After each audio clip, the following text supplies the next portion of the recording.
Hello everyone and welcome to the Rumble in the Realm 3 vs 3 European Finals. My name is Bringe. Joining me is the dashing gentleman known as Barney once again. Of course, how are you doing, man? Once again, much better after that very, very lovely introduction. Give yourself some credit too, you know? Looking dapper as always. I stay true to myself. Being Transylvanian, I have to, of course, be as pale as I can get, as the human body really allows to. But nevertheless, we have a lot of exciting matches in our top 4 for the European side of Rumble in the Realm. We have a few newer names. Of course, some of the teams have newer names themselves, but have classic team members in the sense of Inventors, who managed to really take the winners bracket by storm, just devastating their competition, really. Yes, indeed. We've got, they're interesting teams for sure. Inventors, as mentioned previously and yesterday as well. Just a bit of a rebranding of the old Bolcute FC for those that were present during the Battle Brawl. But overall, we've got some fairly familiar faces who are frequently in the finals today, along with some others who have made a return, such as Luki on the team of Unluki. Not having too much success yesterday on his own, kind of getting completely destroyed by Wallbang. Usually that's Arias' shtick, but apparently he has taken over that mantle. Perhaps today he'll see... bad, man.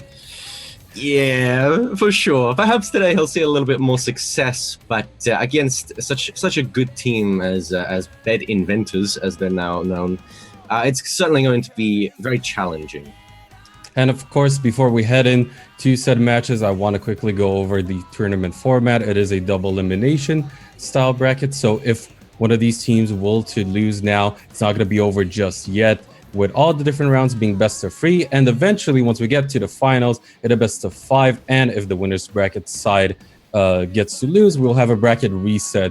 So we will see whether or not that will be the case. Of course, there's a lot on the line for all these players here. And Barney, why don't you tell the audience a little bit about what all these players are fighting for?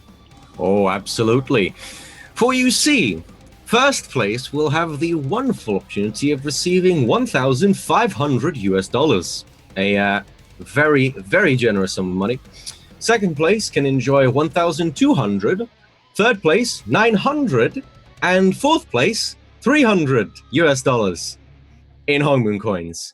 It's a bit of a large asterisk on that one, but either way, no one will be going home quite empty-handed. Some perhaps more figuratively than they might have wanted, but nevertheless, stakes are pretty high compared to most previous ones, I'd say.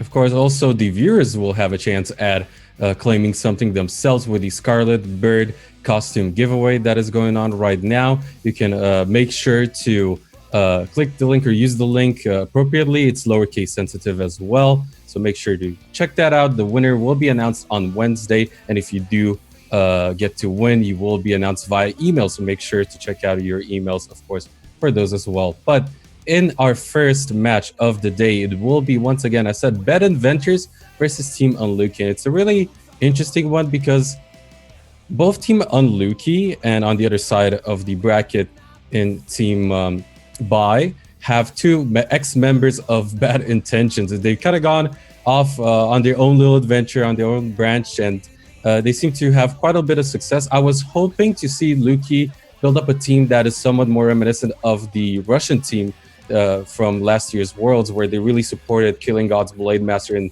similarly we would see Luki be supported by Cymex on that summer, and of course a Warlock. And that's the big caveat I feel with all these different teams, the fact that they're missing that one class. I don't know, Barney, if you I mean, it's pretty good, but I feel that, you know, just that sentence alone doesn't quite do the class justice. It's very, very, very powerful, and it is, as mentioned yesterday by yourself, it's a recurring theme amongst top teams. They all have a Warlock, and for good reason. It's not so much the aerial damage, it's the time distortion, and we might get to see that come into play right now.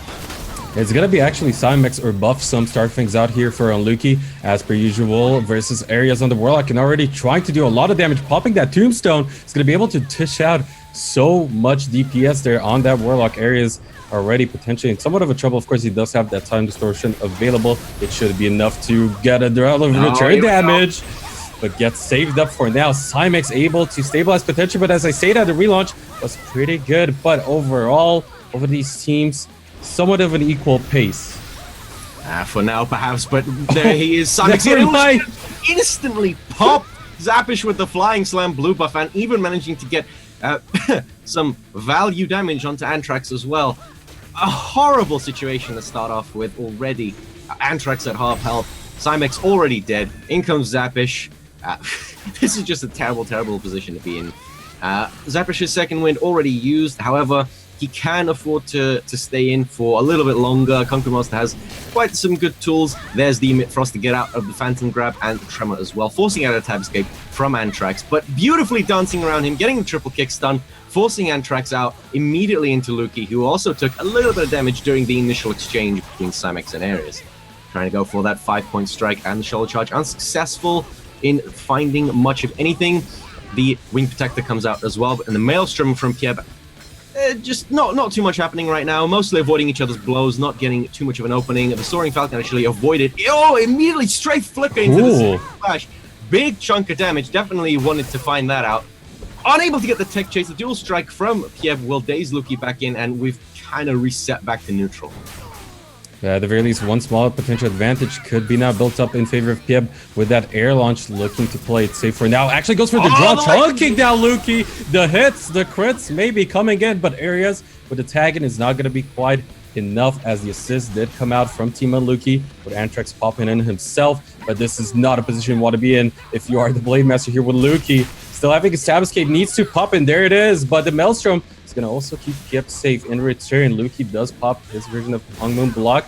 Still trying to find an opening, gets it with the air launch off of it, but is it going to really amount to anything? As so far, it's still interesting back and forth. The tag out somewhat punished there by Pieb, who's still in a pretty commanding position as he has both his second wind as well as the flock of blades available if need be. And now with the air launch, Ares is going to come in with the help himself, and that's it. Antrax, where's your help? Oh, the lightning draw to finish off, and Luki as well immediately popped on re-entry. Unfortunate, they're living up to their name, Team Unluki, once again. This is pretty much deja vu from yesterday. The first round they lost versus Bet Inventors was somewhat similar, where Cymex unfortunately just got blown to smithereens in a matter of seconds, really, if even. So it's just really a difficult position to be in, outside of just potentially preemptively anticipating that. What else do they need to do, Barney? Because at this rate, they're going to get knocked down to the losers bracket. Well, certainly I think they had a good start. Cymex certainly had a very convincing start with the gunslinger. Of course, when Ares isn't quite ready to block much of anything, Crossfire can be used in neutral, and indeed it was. Used to chunk Ares down to maybe 60% of his life very, very quickly. It was then the overzealousness.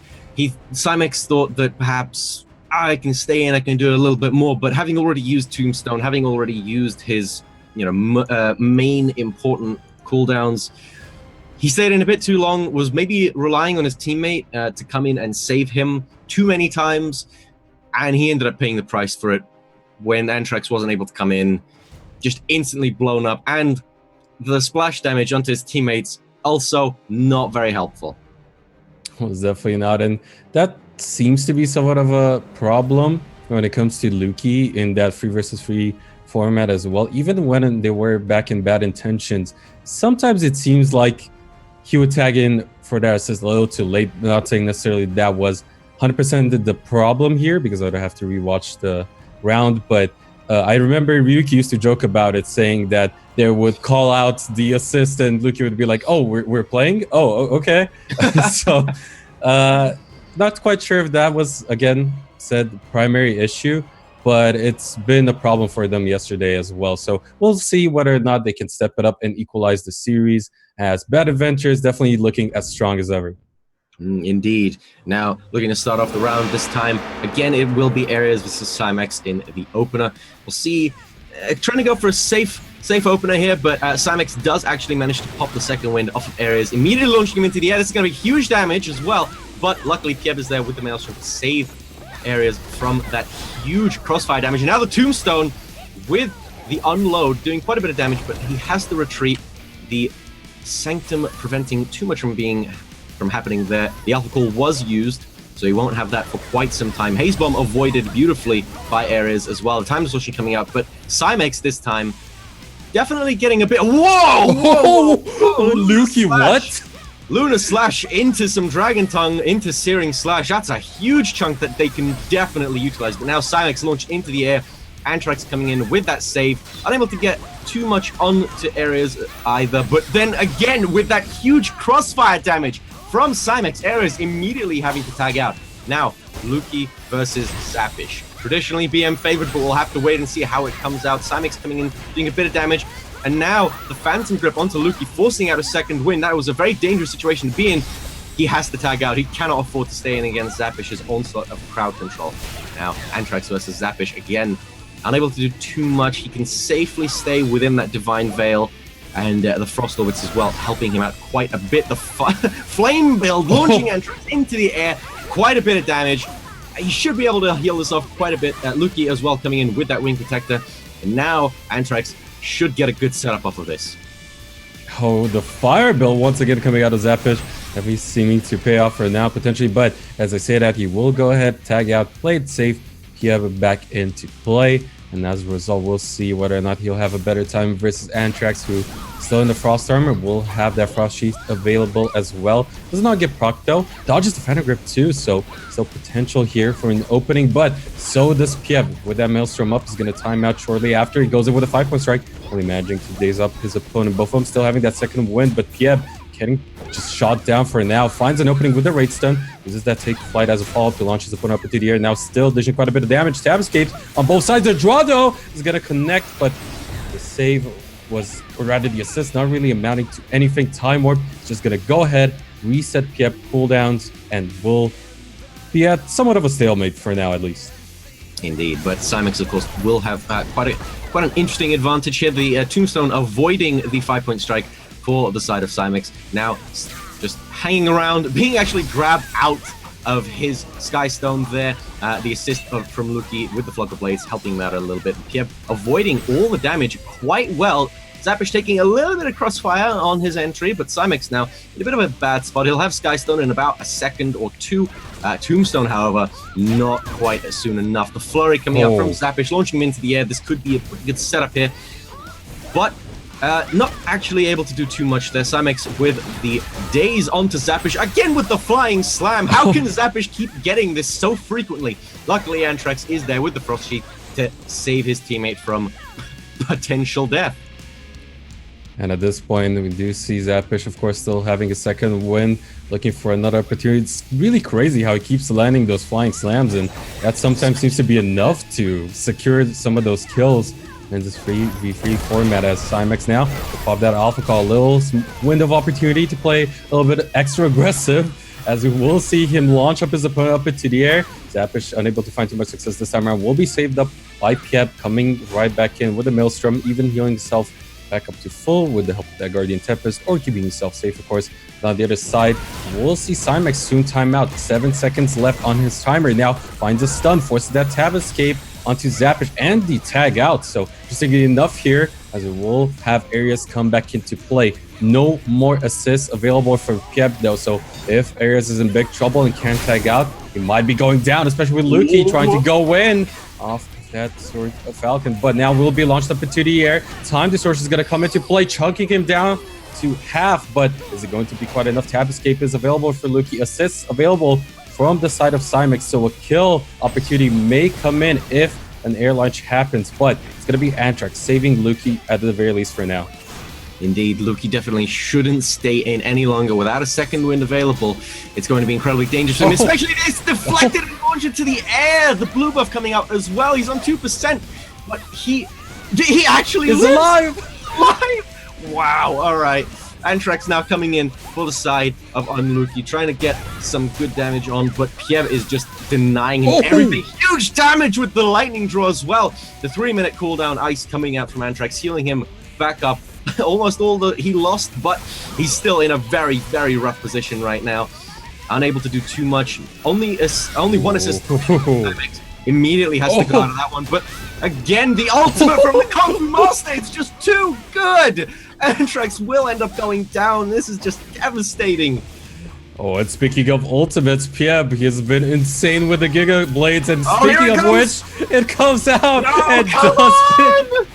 Oh, baby. We will see Bad Inventors potentially closing out the series here with Pieb fighting off against Cymex or Above Summoner, the last standing member. He managed to save his teammate Unluki last time around. He's all by his lonesome self. I know gunslingers have a lot of damage, but can it be quite enough to go for 3 HP bars here against Bad Inventors? 5-point strike trying to catch him off there. Doesn't quite get it. Pieb, though, still in such a good position here to close things off. Yeah, Cymex in a very, very rough spot. Getting grabbed as well. He does have a second win should he want to escape from this, but he's probably going to hold on to it. Maybe try and chain it with Alpha Call. Should he get that chance? Lightning Draw actually goes wide, and so Cymex ends up getting out of that situation. Now, Pieb tagging out immediately after using his second win. Now launching areas into the air, trying to use his ultimate. Well, I mean, when you're in this kind of position, I guess you try and get what you can. Now taking a lot of damage in the Panic Distortion, getting launched again and again. They're just sort of toying with him and going for the ultimate as well, and he will finish it off in style. Oh, so unfortunate. Oh man, and the big problem was there too. If it wasn't Areas, if he would have had to fight Areas as the last standing member, maybe Cymex could have done something because the opposing team didn't have any assists, didn't have any tag outs. Of course, with the time coming slowly down to the 3-minute mark, they would be rewarded with 1 additional assist. So it probably wouldn't have happened, but still, valiant attempt coming out of Unluki. Unfortunately, not quite good enough, and they will be knocked down to the losers bracket. But well played by Bad Inventors. Indeed, they will have an opportunity to come back, Team Unluki. However, we'll have to wait and see who their opponent will be, and then we'll be able to make that judgment. But for now, we will be moving on to Team Bai versus Bad Intentions. Now, Bad Intentions, we're all very familiar with them. We're very, very familiar with them at this point. Often coming out on top. Definitely rivals with Bad Inventors, as we mentioned before. Kind of got this little curse going where they're always just out of reach of first place. Maybe this time they'll be able to break that chain, but maybe they won't even need to, depending on how this matchup plays out.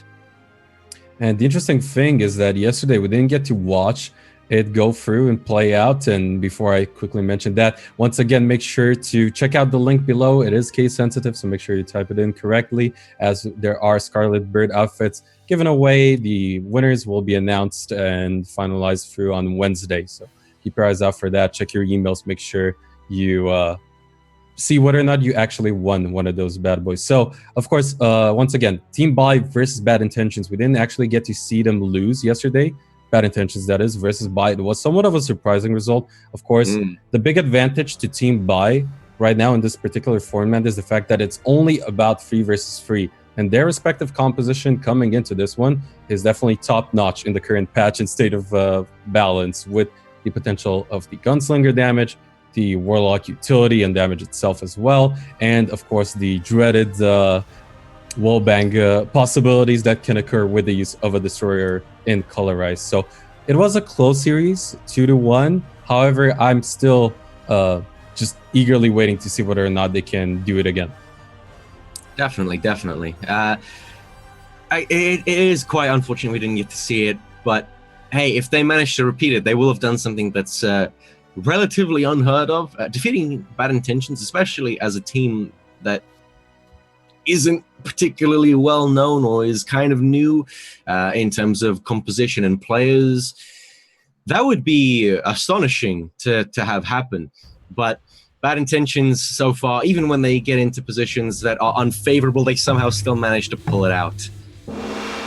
And interestingly enough, it's actually going to be Tenna leading in for Bad Intentions, which is something we would have expected versus the Gunslinger. But generally speaking, we've seen Ryuki do it instead, at the very least yesterday. So a change of pace here coming out of Bad Intentions. We'll see whether or not it will be fruitful for their cause, as Ace5 now dancing around as Gunslingers do. Gets caught off though by Tenna, so still needs to be attentive to what's happening. Make sure it doesn't go down early here, but now tries to find an opening. Does have that tab escape already out of the question here, as Time Warp is going to be popped by both sides. And with it, it's going to somewhat reset the position here for both of these teams. Yes, Ace5 actually getting deflected there by Tenna, but forcing out second win from both sides. Now Mr. B coming in. Ace5 in a bit of a rough spot. Alpha Call doesn't get reset by time distortion, so he needs to be very careful, especially with that guard break need. Trying to go for that wallbang, and actually Ace5 actually cancels the iron plating, ends up taking a huge chunk of damage from Ryuki there. Now finally Mew coming in to try and do something. Ace5 finally getting out of that situation. That was very, very poorly timed on his part. Now, a bit of a mirror match going on here, Colorized and Mr. B. We're going to have to wait and see who ends up coming out on top here. Persistence popped from Mr. B. Colorized still, both his defensive cooldowns are up. Ember Stomp down for both players now. The day's onto Colorized. Bit of a stalemate. Both of them using the defensive spin for fear of Warlock tag-ins and such.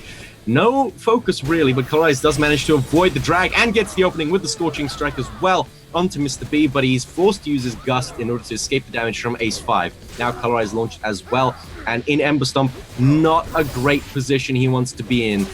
This could actually be very bad. He's holding on to Persistence, perhaps a bit too long, does drag Mr. B onto his field now. Ryuki comes in for the save and freezes Colorized up, buying his team some more time. And I'm curious to see whether or not they're still going to keep Mr. B in. Of course, in terms of the HP pool, Bad Intentions at a big advantage at the very least for now. We might still see Bai recover somewhat. We've seen Time Distortion, how helpful it can be in terms of resetting things on the playing field, but now Persistent being popped by both sides.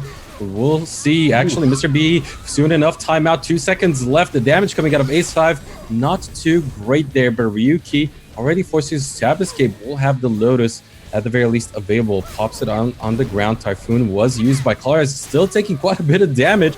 10 seconds left from his timer, still trying to buy himself some time, waits it out, doesn't want to tag out early, but might get forced to at this rate, as Ryuki's still playing pretty aggressively. He's trying to find an opening. Stone Shield is going to be able to heal him quite a bit, but Ace5 is going to come into play, and again, at this point, it's going to be really tough, especially with Ryuki actually dodging had one, but now we'll see still a lot of damage come in. The save needs to happen, and Mr. B comes in the nick of time. Ryuki even tags out. Tenna is in play for Bad Intentions, as it will try to do something against Ace5. We'll have that Sanctum. The time source is going to come through, but the air launch was good, so Ace5 not quite in the position he wanted to be. I was going to try and retaliate, but overall still looking good for Bad Intentions.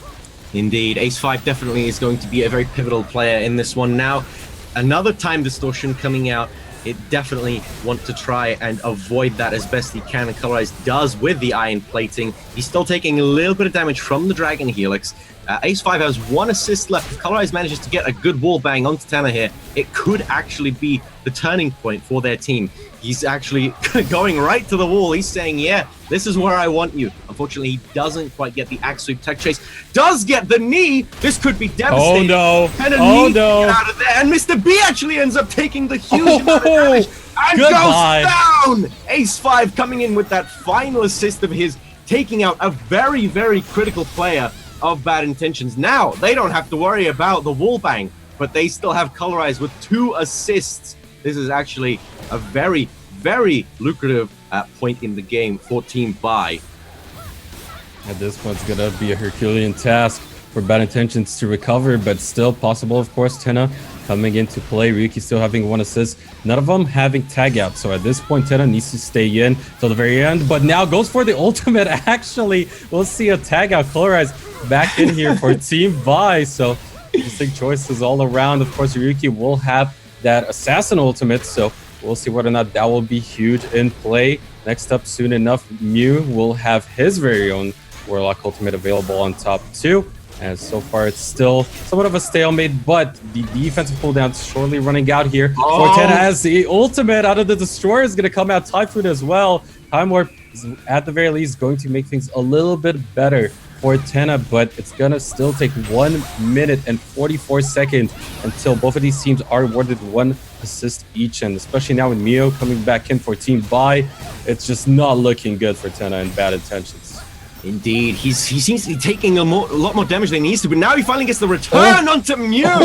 Holy! Ryuki with the blue buff again coming in, managing to equalize the playing field, but Tenna also taking huge return damage from Ace 5. He's very, very nearly dead, and he might not even get to use his second win. If Ace 5 plays this well, with the unload, he's gonna just try and take him out without even crowd controlling him. Poor Tenna facing the full brunt of the gunslinger damage now. One-man army Ryuki, can he do it? We're gonna have to wait and see. Alpha Call has been procced by Ace 5 now. He does still have his actual escape available to him. Swift Step not finding its mark, but the instant stealth into a launch onto Ace 5. Ryuki definitely needs to try and do as much as he possibly can. He doesn't have his Lotus, by the way. This could actually be a terrible situation for him now that he's finally out of his stealth. However, the Ice Bomb predicted quite well the assist from Colorized. And so he does end up buying himself a little bit more time. However, in 30 seconds, he'll have another assist on him. It might not matter if Ace 5 ends up going down here, which he does! The Poison Breath is just enough, but now Ryuki in a terrible position without his escape available to him. And the Mighty Cleave and Ember Stomp, this does look like it will be game. Oh, the counter! What? Man, and he gets out of the grab! Are you kidding me? Is he actually gonna do it?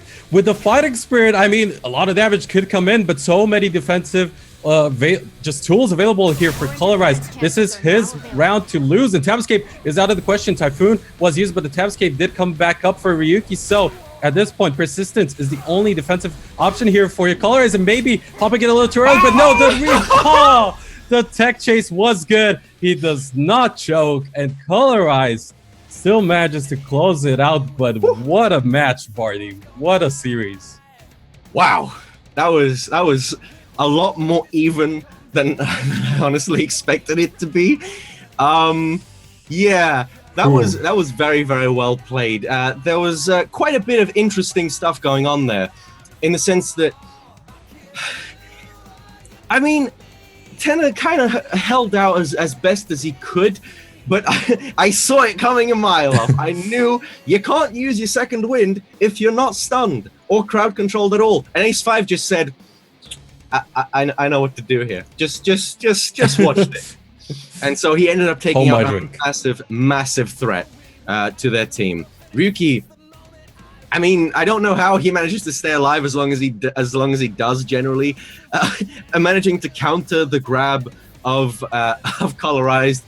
I honestly think Colorized could have ended it sooner by not doing anything and not even allowing Ryuki a chance to do anything. The Mighty Cleave damages quite a bit, but still, he didn't choke. He ended up securing it for his team. That's the sort of play style, especially from Gunslinger, that I think is necessary in order to survive against a team like Bad Intentions.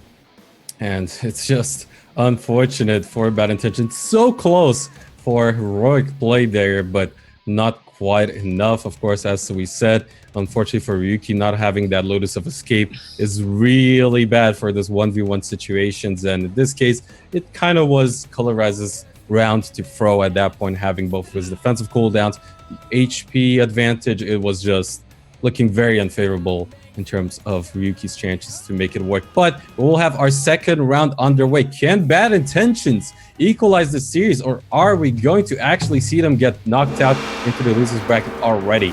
And Tenna not having fun already. And what, 39%? Ace 5 says, oh, Chad is calling me out. Well, how about that? Let me do some gunslinger things, and already at a somewhat of a good advantage here, but Time Distortion is going to look to at the very least heal Tenna back up to 60% and return fire onto Ace 5. But with Claris coming in, it's going to be still safe for them and favorable overall. But as I say that, still managing to find an opportunity. Tenna get launched up into the air, but Ace 5 as well. Oh no! Stays alive. Just enough to stay alive. Don't get cocky now. You're still up against a really good team. Now, Ember Stomp duels, my favorite in the mirror match between Destroyers and Colorize does seem to be... Wait, no, they're actually quite equal, but does get the opening with the axe sweep onto Mr. B, forcing out his Gust, and now the Persistence coming out of Colorized as well. Typhoon avoiding the Blitz. Colorized in actually a worse spot than Mr. B. No defensive cooldowns on him just yet. If he gets caught here, this could actually be devastating, and nobody is there quite to save him. Trying to get the Imprison onto him, but everything is just going into the block, and Colorized is taking so much more damage than he needed to. This is very much looking to be the reverse situation of what happened last round. Getting quite a bit of damage now. We'll see whether or not he will say no is the answer. Mio does come in here for Team Bai. He's going to look to somehow get his team with a victory here, as he already uses that escape. So not quite what we were looking for out of them. We'll see Mr. B still in a pretty good spot to stay safe, having his Gust available. We'll just tag out instead.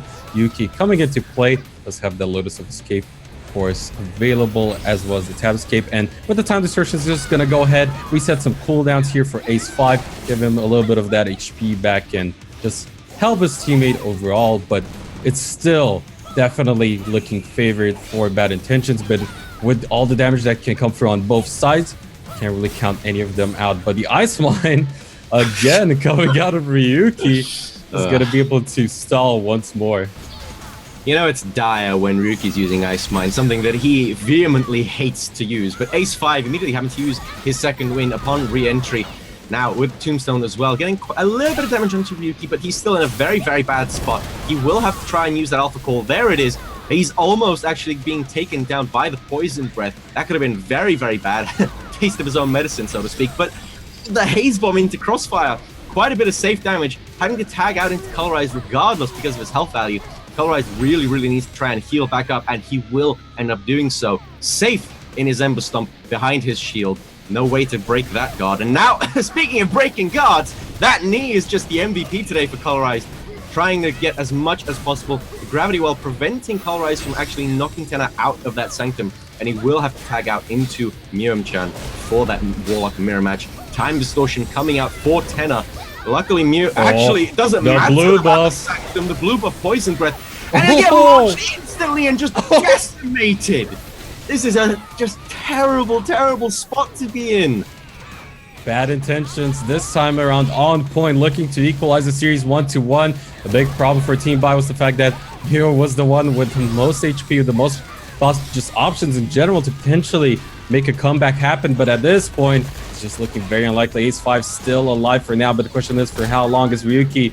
Is his escape still available? But so is Ace 5's. Gets to not use it just yet. We'll go ahead and do so. Still using the wires. Ice Mine once again coming out. The setups will be there, and at this point, especially with Mr. B coming in for that extra safety, or rather, apologies, Colorize coming in with that extra safety, saving him up. It's still not going to be too good because no more assists are available, and Ace 5 can't tag out. So Bad Intentions in a definite commanding position. Yes, but Ace 5 does still have quite a bit of damage on him as the Gunslinger, but it doesn't matter. He just gets launched and instantly popped. And now Colorize with a mere 12% health. Ryuki trying to chase him down with that ultimate. Everybody's ultimate's coming out today. And unfortunately, no iframe available for him, so Colorize will end up just going down. Just still such an exciting series. Now up 1-1. Bad Intentions looking to get revenge over Team Bai from yesterday. Of course, for now, it's still just 1-1, and even though one of these teams will lose here, they will just be knocked into the losers bracket. It's not going to be over just yet. But once again, if you want to get a chance at winning the Scarlet Bird costume outfit, make sure to check out the link below. It's lowercase sensitive as well, so make sure to do it correctly. But again, Barney, so far it's been an absolutely amazing series. Somewhat disappointed that we didn't get to see it happen yesterday, because again, even back then it went 2-1 and went the distance. So we'll see now that we saw how dominant Bad Intentions can really be once more. Who's your pick in terms of winning this one? Well, we definitely saw how how good Team Bai can play, and that it definitely caught Bad Intentions off guard.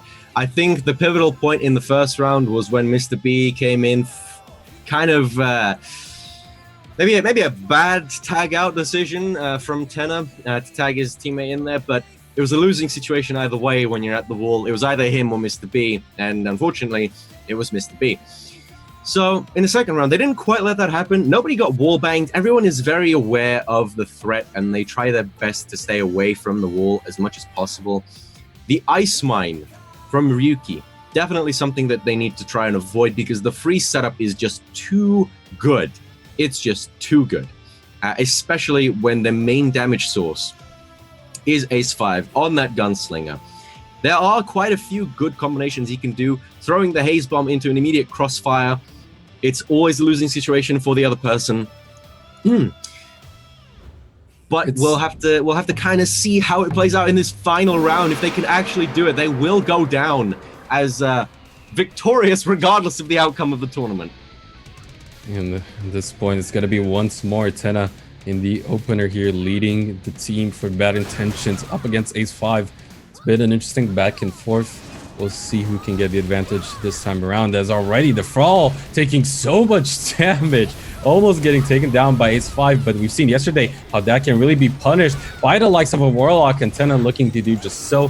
He will not manage to do too much off of the time distortion, but now coming in with the assist, we will see Team Bai able to recover, and Ace-5 again in a good spot to take down Tenna potentially here. Yes, but he doesn't have his Tombstone anymore. He does still have a Sky Stone available and his second win. There goes the Thrall. No such luck for Tenna here. Trying to get as much damage as he can, but Ace-5 needs to be very careful not to get deflected. He doesn't have his Haze Bomb available just yet, so Tenna can rather safely just ignore that for the time being. Summoning the Thrall again. Ace-5 perhaps focusing a little too much on the Thrall, trying to take it out, rather than maybe focusing on surviving, but he will end up actually just using his wires to get out as much as he can. The untabbable leech combo not finding its mark there, being very tabbable in fact. Ace-5 swapping out into Colorized. Tenna will be going out in about 15 or so seconds time.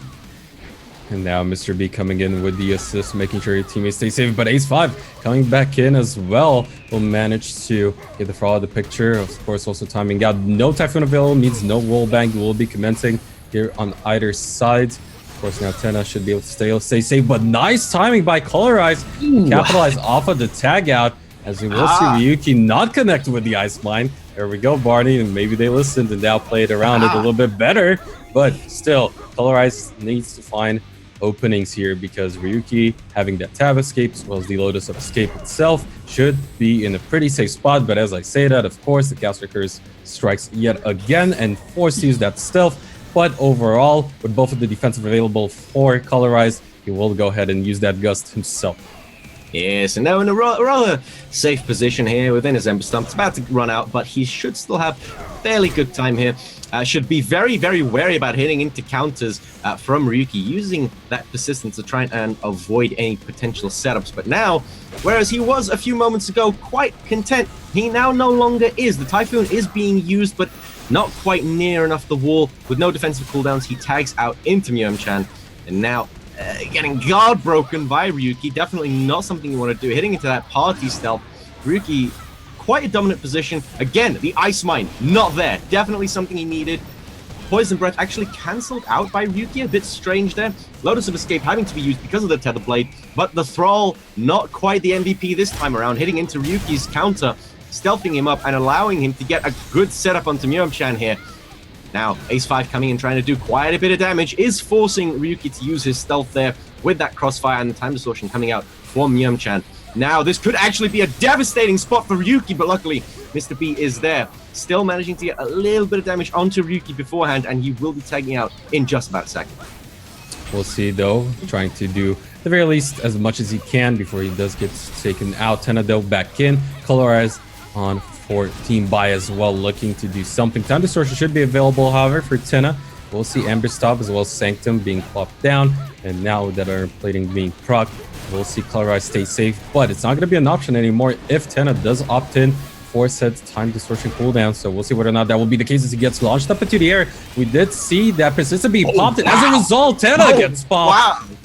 And with that, we will see Mr. B come back in, and the Beyblade battles will be commencing once again. Typhoon popped by Colorized first, though, and no all bank opportunity will arise for them. However, Ace 5 coming back into play, a lot of damage would be a possibility. Tombstone especially making its mark here potentially. Alpha Call was used, but no damage really dealt to Mr. B.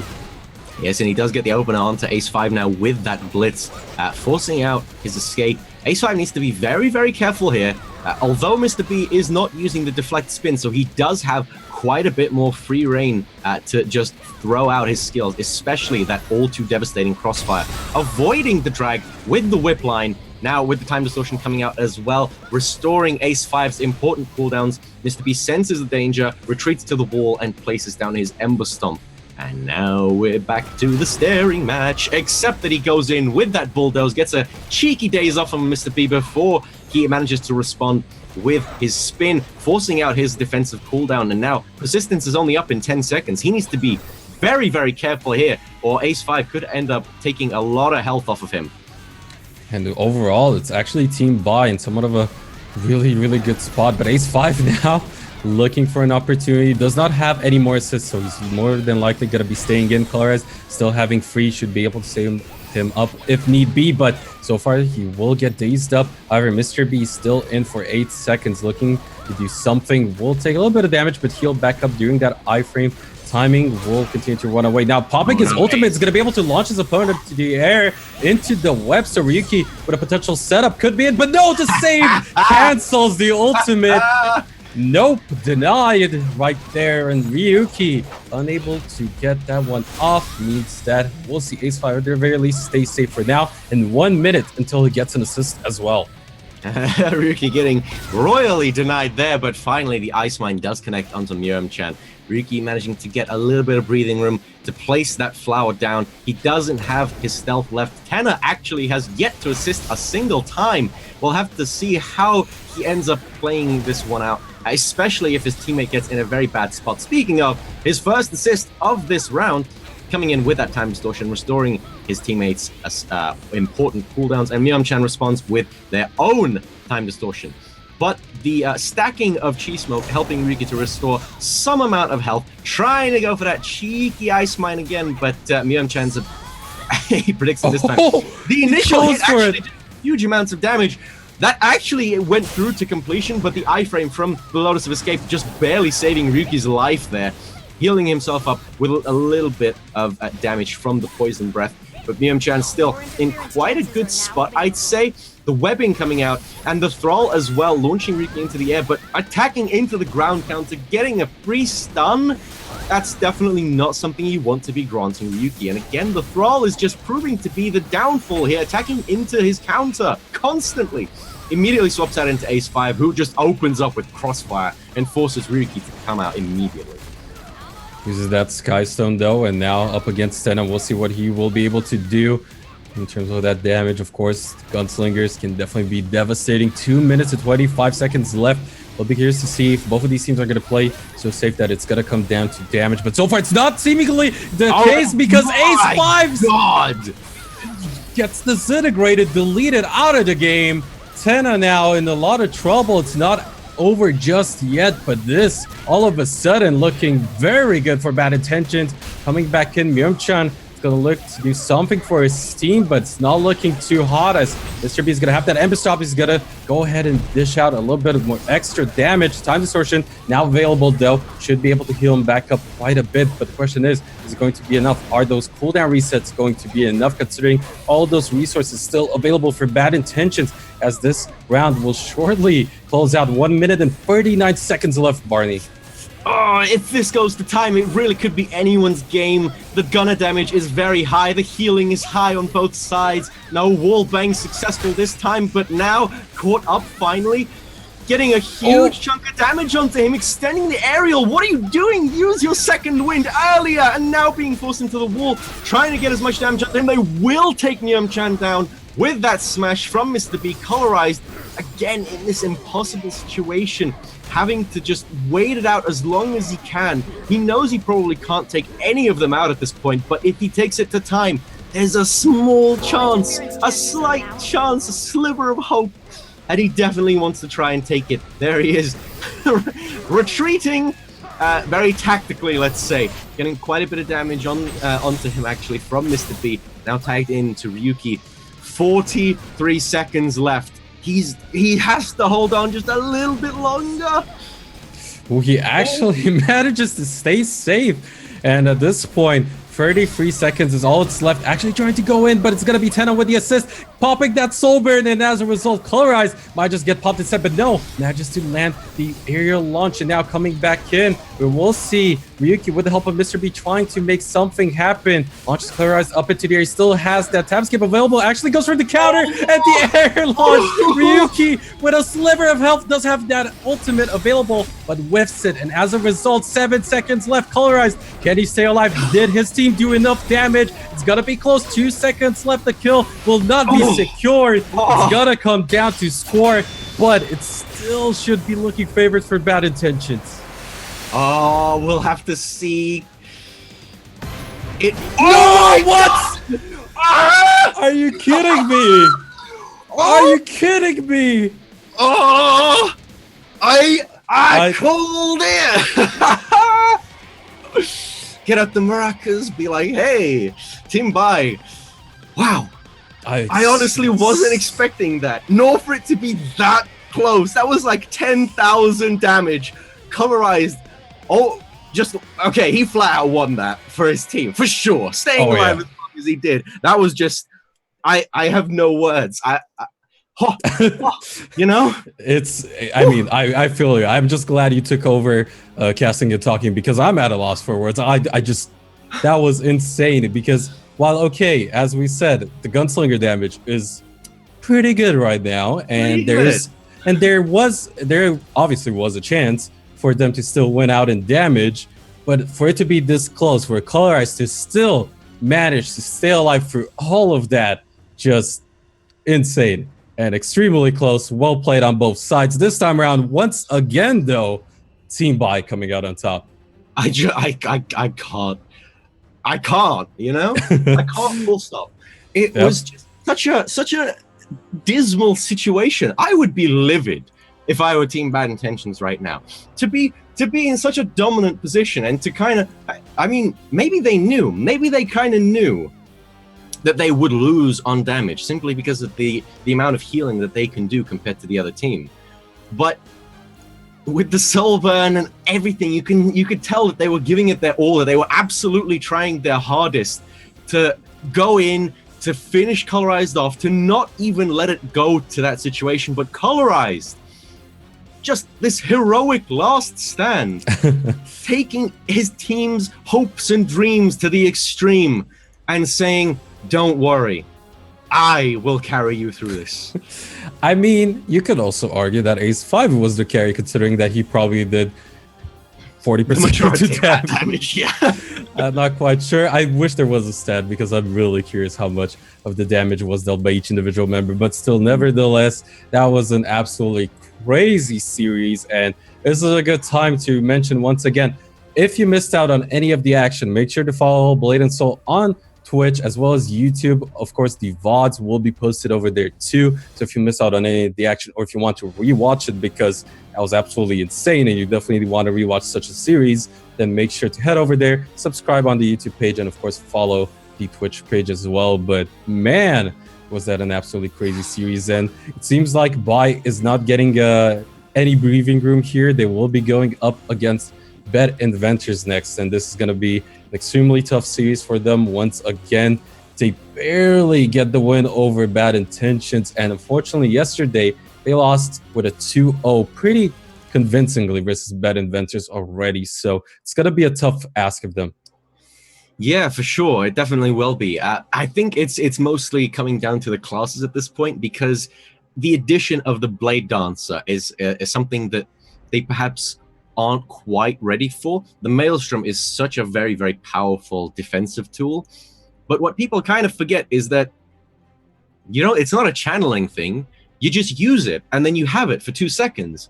In those 2 seconds, you can do whatever you want. You can lightning draw, you can raid stun them. Have at you, you know? That's a lot of free safe damage you could potentially get alongside that initial save. And that's always what Pieb aims to do. He always aims to try and catch the opponent out in a moment of weakness, perhaps, when they feel that, okay, Pieb's come in, he's going to use Maelstrom, I just need to hang back now. Why am I stunned? Yeah. So, lest ye forget, Maelstrom is good in both aspects, and I think that's definitely something that could be messing Team Bai up a little bit. I still think there's an argument to be made, of course, that it's not just the Blade Dancer, but rather Pieb himself being probably the X factor too, as he has been probably the most consistent player of his team at the very least in recent history. His performance has very rarely seen any dips overall. I can't really recall any, as said, in recent history, whereas there are arguments to be made that sometimes some of his other teammates have extremely high highs, but maybe not as consistent. So at the very least, from what we've seen, no, not at all. And at the very least, from what we've seen today and yesterday, Bet Inventors overall still very well in terms of performance on all fronts, not just Pieb, of course. Indeed. I definitely think as well the kind of true X factor as well, in the true sense of that word, is that dang Kung Fu Master ultimate. It is so difficult to avoid that, to elude that in any way, shape, or form, save for maybe tagging out. But even then, sometimes it just continues. Sometimes it just says, I honestly don't care that you've tagged out. I'm going to go for your teammate now. It's so strong. And each successive hit being stronger than the last means that if you're hit by the initial part of it, you're still okay. But if you avoid the initial hits and then get grazed by the last few hits, you might just die instantly. And we've already seen that happen today. They definitely need to be ready for that. They need to try and remember that, yeah, they only have 3 iframes on that ultimate. You get rid of that, you can interrupt him. Don't fear. Just keep your wits about you, you know? We'll see whether or not Team Bai can really just do that, especially after such a close series coming off of a big win up against Bad Intentions. Will look to secure themselves another one here potentially. Remember, the team to win here will at the very least secure a 2nd place position, a huge advantage for sure. Definitely something both of them will be gunning out for, especially now with Ace 5 in the leading spot once again for Team Bai. Up against Areas, will be launched up into the air, but saved up by his teammates. Even Colorized popping that Typhoon, will not have it as an option for now, so a little window of opportunity to play around those walls potentially, but we'll see the time distortion actually come also through on the other side, and Areas Fall is gonna go back to the Twisting Nether. The air launch was good, but coming in, Zappish at the very least will manage to keep Areas safe for now. For the time being, perhaps, but that unload does quite a lot of damage indeed, as we saw from last round. Now, just kind of going in onto Areas, Ace 5 forced to use his tab escape. He doesn't have Alpha Call, I think. Okay, he does. He just used it. There's his Alpha Call escape. Now he's out of it, so he really needs to get out of here as quickly as he can or face death. Luckily, Colorized realizes this and saves him. Get out of there, man. Finally, into Myung-chan, launching Zappish into the air, getting a little bit of damage with the Maelstrom from Pieb, saving him up. Now, taking a hefty chunk of damage. 2nd win forced out of Myung-chan. Zappish launching huge damage, and instantly down. Okay, Gunner has some pretty good damage, I think it's safe to say. Now, with that threat out of the way, and so early on into the round, Team Bai has a very dominant lead. Oh, man, I mean, the aerials with Leech from Warlocks were plenty of damage before. You add a Gunslinger in the mix, it's just... oh, that's the best word probably to describe it as. Myung-chan will be at the very least knocked up into the air. Guardian Tempest will keep Pieb safe, but again, with a man disadvantage, this is definitely looking favorable here for Team Bai, looking to secure themselves potentially the first round win this particular series. Now Colorized back in for their respective team, and Areas coming in on the other side. It's going to be able to do a lot of damage into the aerial as well, and Colorized almost down and out. Lightning Draw was used though by Pieb, so not really much done off of it, but still almost taking down such a huge threat in Colorize. It's definitely something they were looking out for. Dual Strike, they keep Piep safe. Now actually, hops into that Phantom Grip, manages to connect onto Colorize, will drop him down soon enough. Areas does have one more assist, but Persistence was popped, continuing to spin on both fronts. Guardian Tempest though keeps Piep safe, and he does have that Tap Escape available as well. Colorize definitely needs to be very, very careful with the amount of health he has. He's trying very, very patient with all of his cooldowns. The knee, however, too big a threat for Piep to ignore, has to use his escape skill and tags immediately into Areas. Colorize actually denied the healing from his shield by Areas, getting guard broken immediately, and now into Ace5, who's just gonna, he's gonna do gunslinger things, you know, gonna sling, etc. Big damage coming out if he manages to land it. Both time distortions coming out as well. So it's a bit of an even trade. However, Ares' Thrall just gets decimated afterwards. So now Ace5 could be in a very good spot. The Skystone is just such a good defensive tool. 4 seconds of invulnerability. Now the Alpha Call being used as a bit of a safety net. The Alpha Call escape is used, gets deflected, has to use his real escape. Very unfortunate for him. So now he has to play relatively safely. Skystone will be back in about a second or two. At opposite ends of the arena. Ace5 definitely looking to be in a bit of a good spot until Ares manages to summon his Thrall again. And we might expect to see Ares tag out somewhat soon after he forces some of these cooldowns, because Kevin does not have any more assists and now being launched up into the air. Could be plenty of damage. Actually going for the Thrall again, dropping really low, but not taken out just yet. Ace5 still dancing around as gunslingers do, going back towards the Skystone. Now with the Sanctum, with that Fall still up, we'll see. Actually go ahead and use that ultimate, takes the initial tick, but nothing more. Colorize back into the fray. Areas tags out, and again, Areas having that one assist is looking good for them potentially, especially now with the assist on the other end. It's gonna be Piep still staying safe with the help of that Maelstrom, but again, with Gust available here for Colorize, with no assists on any of the other teammates, might just see him tag out, but so far, now getting that unfortunate situation here for Piep. We'll see the Typhoon be the follow-up. Soaring Falcon does not manage to land the crowd control onto Colorize, and now finally using that Gust, we should see him tag out, and there it is.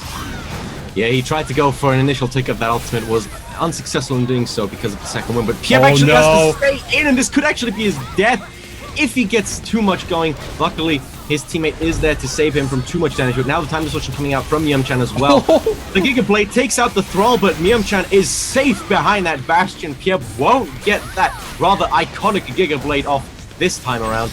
Areas being tagged in immediately and back into Ace5. Definitely not a good situation for Areas, especially with the great damage that Ace5 can dish out. Especially onto the Thrall. Goodness me, that thing's going down very quickly, and it's gone. And now Areas is defenseless, essentially. The Leech does come out onto Ace5, however, so he does manage to get some return damage on the Bastion, protecting Areas a little bit, but he doesn't have any escape. If either one of these gets launched, they are dead for sure. Ace5 definitely wants to stay alive as long as he possibly can. However, Colorize comes in, gets the opener onto Areas, and now Piep in a 1 versus 3 scenario.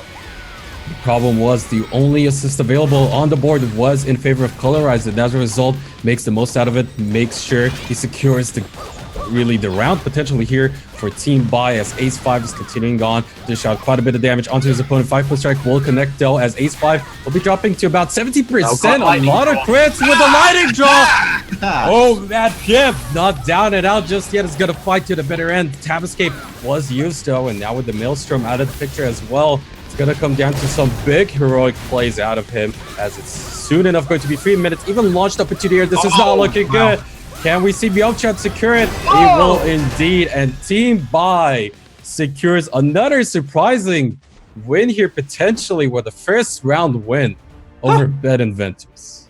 That Thrall actually this time around being the most valuable player. Piep with no ground game option, with no ground counter left, no get up. The Thrall said, I can launch you again. So that was kind of unfortunate. It kind of looked like maybe he could get up and live a little bit longer, but the Thrall denied him, instantly void slashing him into the air. And Myung was like, oh, he's all right. I'll take that. I don't mind. Very, very surprising, though, especially considering their performance against Team Bed Inventors yesterday. Team Bai, very, very dominant this time around. And this is the big strength to this team, the fact that they're playing what would be considered the ideal meta heroes, of course. And on top of that, just their overall free versus free play has been on point. Some mistakes here and there, but no team today has been truly flawless, I'd say. So still very well done, very well played in those mix and match setups. I'm not quite sure if they can be as deadly as they are in these free versus free setups, but hey, that's what it's all about in this Rumble. So we'll see if they can actually make it happen and secure themselves, at the very least, a top 2 finish with another round victory here in the series. Indeed. Especially, I think the biggest issue there was that the main damage source for Team Bed Inventors was taken out in a flash. A Zappish with that blue buff flying slam, we've seen it work before. It's devastating, and not having that definitely was a huge, huge impact.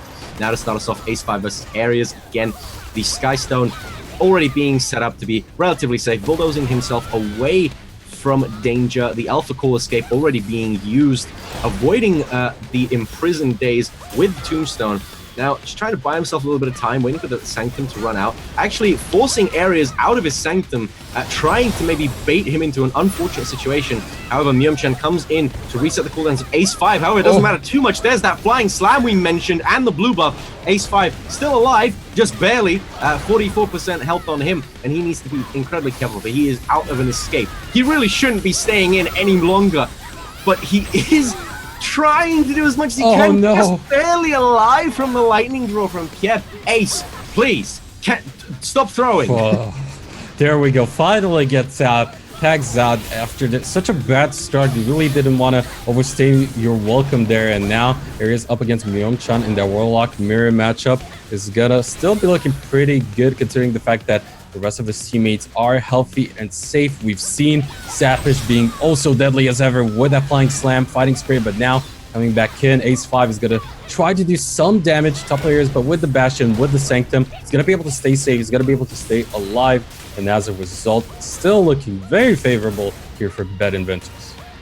Yeah, that initial start was just atrocious. There's really no other way to say that. Ace 5 kind of maybe forgot that this isn't a 1 versus 1, but now Ares finally getting some damage onto him, but with 5 seconds left and Kiev coming in with the Maelstrom, he should be fine and dandy in a few seconds time. Tagging out into Zappish, or rather the auto tag, immediately getting a good opener onto Myumchan. Now Ace coming in, immediately having to use his escape skill. He needs to be very, very careful because he might actually be the focal target. Immediately having to tag out into Colorize now. Very, very bad spot here. But in the matchup against Kiev, I think he's actually quite comfortable. Alas, he has already had to use his Gust ability, which is suboptimal for sure. And on the other end, of course, having all the different cooldowns available for Kiev, it's going to set him up in a potential favorite position overall. Of course, both of them just playing it safe, stalling it out, and at this point, this should favor Colorize, at the very least in this particular matchup. Of course, in the overall scheme of things, considering the cooldowns and heavy other resource coming up for their other respective team members, we'll see who can still claim a victory here, especially since they're still staring each other down. Even did he just sit down? Did he just sit down in our match? They need their focus, Barney. Wow. They need to make sure they channel their chi. Now they're at full, so I don't know why they're still slacking. They're just waiting it out. Maybe potentially showing off their respective cosmetics and making sure that everyone in chat can truly appreciate their respective choices. But now finally a little bit of action happening, as they will see the 5-point strike connected, Colorized thrown into the air, and now all of a sudden potentially in a bad spot with the blade draw coming out. Misses the tech chase. That could have actually been very, very big for him, but Colorize is actually having to use both of his defensive cooldowns already, launching Kiev into the air, getting some good damage onto him with the knee as well, forcing out the escape from Kiev. He probably doesn't want to stay in, but he actually gets caught out by the drag again. He needs someone to save him very, very soon. Typhoon actually denies the flying slam from Zappish. Colorize is actually playing out of his mind today, and it safely tags back out into Myumchan. Whew! That could have been a kill right then and there, as we've seen in the past plenty of time coming out of Zappish with that fighting spirit alongside the flying slam. But we will see the Warlock rear matchup once again commencing. Of course, the defensive cooldowns first being popped by the side of Myung-chan. We'll have that fall available soon enough, and with it, potentially that timer. But no, it's going to be actually Ace-5 coming in here for Team Bai, and as a result, once more, this particular matchup and launching his opponent up into the air. It's going to be very dangerous, but gets in return launched up into the air. Fighting Spirit is there, but gets saved by Colorize in the nick of time, especially with that Typhoon. It's actually going to be a little bit of wallbanging action too, but still not quite enough to secure a kill on either side. But now with the time distortion, resetting the cooldowns, keeping Ace-5 safe, will potentially still see a turnaround, but Pieb will come into play here for Bet Inventors.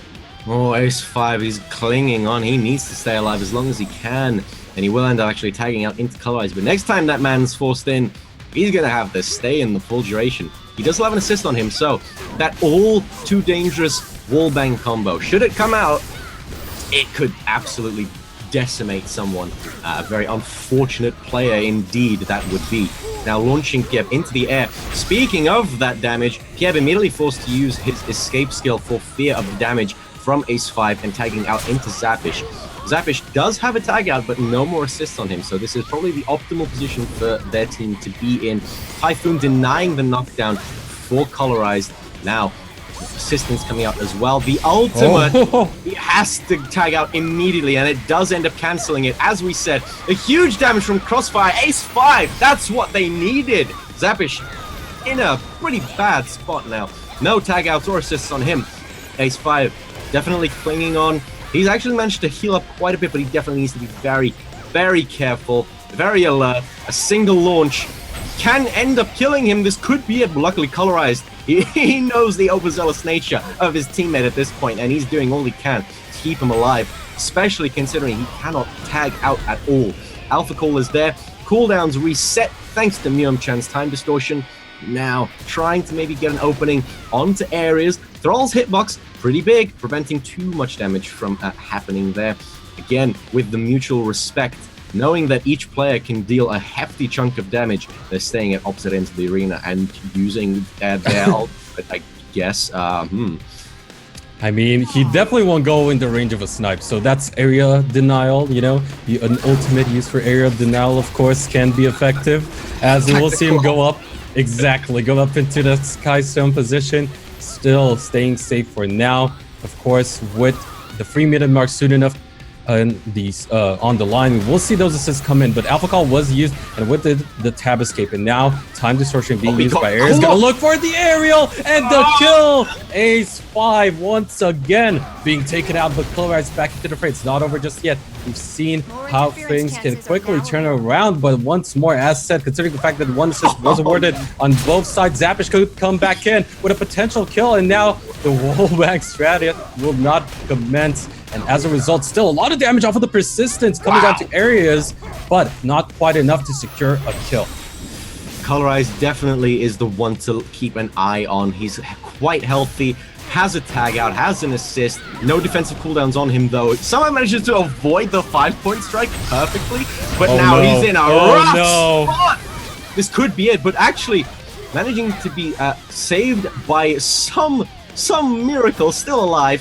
Does have his Gust available. Emberstorm should be coming up relatively soon. He might have a Stone Shield as well. Actually, gets the ground counter onto Pieb and ground games him perfectly. Now Pieb in a very rough spot. If his second escape goes down, Colorize could easily end his life, but he has to tag out into Myung-chan. He just doesn't have the cooldowns right now. And at the very least, Colorize does have one more assist, so it's not over just yet. The only problem was the fact that Myung-chan forced to come in to save him, meant that he lost quite a bit of his HP. Of course, should be able to heal back up with the use of that time distortion. Now actually forced the tab escape out of Pieb, but still finally goes ahead, gets to summon that Warlock. Oh, actually the Thrall, but the Warlock ult and the Giga Blade will be used. However, the Bastion keeps Myung-chan safe, so 2 ultimates not really being effective there for Team Bet Inventors. So in return, we will see the assist come through. Out of Colorize, will the kill happen? It's down and out. He gets thrown into the air, and Myung-chan secures the kill and makes it a 2v2. And the HP advantage in there, and he gets the... Oh my word, he gets the kill off of the first stick, but it's not over yet. Zappish, still can he do it? The KFM gets deflected.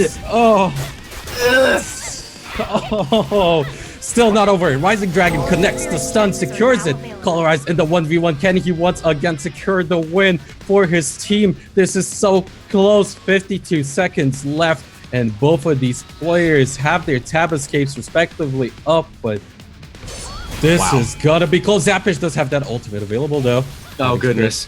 Or rather the Ice Guard was popped, but time is running out. This could be very close. 35 seconds left. Colorized. If he manages to stay alive, this could be their victory for sure. But we might have to wait and see. Zappish not able to connect that Rising Dragon. He's going for that ultimate. He's taking it down. Colorized not quick enough to react. That KFM ult once again coming clutch for Team Bet Inventors. But could we even ask for better series tonight, Barney? Is it even possible? That was just... That was intense. That was quite something.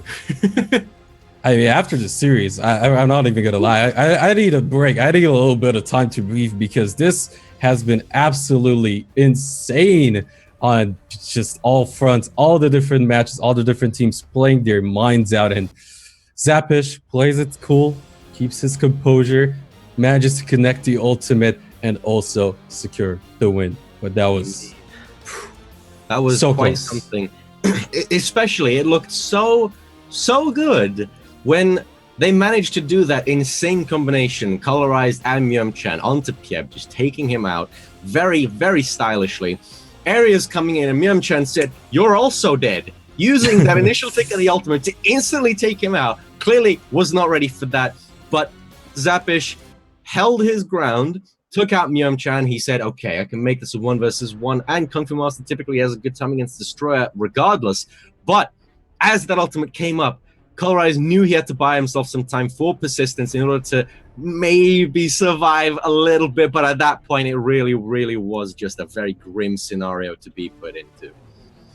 It's interesting how some of these Warlock ultimate damage is just like the poke damage coming through from that initial tick, and in some cases securing the kill. So it's been a very interesting back and forth between all of these different teams, but it's been so exciting to watch Team Bai come in, a new team really playing to their strengths and their advantages in this 3 versus 3 setup. But Barney, once again, we have our final round of this respective series, Bet Inventors versus Team Bai. As the round will start. Again, Areas versus Ace5 in the beginning, trying to find some opening to do their damage, but Ace5 is just very, very cautious. He sees the Thrall being summoned, immediately uses the Alpha Call to get that free escape from it. Now, only his real escape is available. He wants to try and keep that down as much as possible. Realizing the Thrall is going down very quickly, he's forced to use that time distortion, not able to get the full effect of it, and Areas now in a potentially devastating scenario. The Scorching, rather just, the Firefall just coming down. So much damage as well onto Areas. Very good start, definitely something they need, but Ace5 gets deflected now. No launch available for Areas. Thankfully for him, the Leech does land onto Ace5 as well, and now it's more or less back and forth. The Crossfire just doing huge damage. Sees Zappish coming in, immediately Skystones himself out of there. Knows it's a dangerous spot. Areas now maybe even too low to assist his team. Pieb and Myumchan now on the field. And now Team Bai in a commanding position, but once again, can they even secure any kills here? Areas is going to be in big trouble, probably going to wait it out, make sure he comes in and sustains himself back up with the use of that time distortion. But now, we'll see Pieb try and re-engage, try to find something done here. Fountain Grip, I think, actually misses there, but now forces that tab escape, means that Myumchan is going to go ahead and opt in for his respective tab distortion. Zappish will be the choice here for Team Bet Inventors, but overall, still, things looking pretty damn good for Team Bai. However, Zappish is determined. He's a man on a mission. Manages to avoid the dangerous imprisoned days with his backstep. Very well timed. But the Thrall is now back up for Myumchan. The flying slam from neutral. You can't keep letting him do this. Now Ace5 getting immediately stunned as well. Use your Alpha Call, help your teammate a little bit. But he actually does manage to get a hefty amount of damage onto Zappish now. However, the smite onto Myumchan gets the launch, gets the good setup.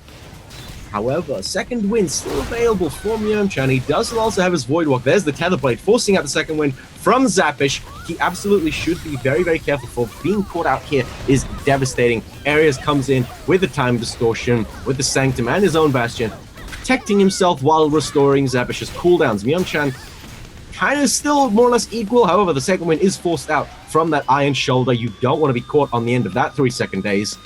At the end of the day, it's just too much damage for you. 2 seconds left until he tags out, though, and we'll see whether or not he's gonna be able to stay safe. And yes, he's actually gonna force that second win out of Zappish, so a big gain potentially there. But the Ice Guard's gonna keep Zappish safe, and as a result, he will just go ahead, tag out Piep back into play. And actually, Colorize gets to dodge the Soaring Falcon. Now, with the help of his teammate, can he do enough damage? The second win is available for Piep, however, and with the dual strike iframes, he will be able to stay safe as a result. And overall, not too much gain on the side of Team Bai. Potentially looking very bad there for a second for Piep, but in return now, coming in with Aries' help, Colorize is taking so much damage. In that aerial, 32% HP left on him. And with the Final Grip as well, it's gonna be Zappish! He is instantly dead as a result. And with this 3v2, it's gonna be looking like Bet Inventors could win this one out, but it's not over just yet, Barney. 2 tag outs and 3 assists on Colorize, then he's already dead. Definitely a terrible spot. However, Team Bai has been quite good at forcing out the tag outs from Bet Inventors. They might just find some success here, forcing out the second win from Piep. Now, Ace5 has to be very careful if you manage to catch him out, but Piep won't take that risk. He tags out into areas. No more tag outs available on Piep, so he needs to be incredibly careful if he's ever forced back in again. Ace5 having his cooldowns reset. Areas getting chunked down by the damage from Ace5, but now the 5-point strike coming out from Piep. Chunking down. Massive damage. Is Areas just going to try and go for that finishing initial tick of his ultimate? If he does, Ace5 is certainly dead. He needs to be incredibly careful here. He might just tag out, and he will. He's not going to chance that. The Sanctum is down for Myung-chan, and the Thrall is sure to follow soon enough. And it was such a big key target there for Bet Inventors to take out the likes of Colorize. Means that potential save is out of the question. He's been so good at the KFM multi coming back in for Zappish, but this time around it will not secure the kill. However, quite a bit of damage being dealt there still onto Myung-chan, means he's still in a lot of trouble now. Areas is going to try to at the very least secure the kill potentially here, especially with the Tether Blade connecting. Assist coming through here by Ace5, just looking to push Areas out of the way. He does manage to land the aerial, and as a result, he gets the kill. Areas securing that second kill on the board for his team, and with only Ace5 left for Team Bai, I just can't see how it can make things happen at this point. Truly an abysmal state to be in. Launching actually the flare, trying to sneakily blind Areas with that ultimate, but as far as ultimates go, it's pretty unimpressive. The Alpha Call is used. He only has 1 escape left with that, and only for about 5 more seconds before the effect wears off. He is truly in a very bad spot. However, he's trying to keep himself on the board. Gunslingers can get rid of that Bastion relatively quickly, but now into Piev with no escapes on him. That lightning draw, and with the amount of health he has, a single aerial launch will certainly be his downfall. There is the Phantom Grab. No escape on him just yet. He might have it, but he might not be able to use it in time. Just in time, he does manage to get it, but then immediately gets chased by the 5-point strike. Piev, perhaps toying with his prey, definitely could have ended it there, allowing Ace5 to stay alive a little bit longer with that Tombstone, with that Bulldoze as well, creating some space. Now knocked down, no luck on him. Just barely managing to get that iframe back. The dual strike iframe on Piev as well, buying himself some time. The Guardian, the Maelstrom, as well. So many iframes are just avoiding each other so well. Ace5 clinging to dear life, finally gets his Alpha Call back. Definitely something that he needed. He's trying to look for an opening onto Piev as best he can, because he knows Piev can't tag out, and with only 1 assist left on Areas, if he manages to get him within the next 15 seconds, who knows? He might actually end up taking it all, but it's that's a kind of a pipe dream at this point, I'd say.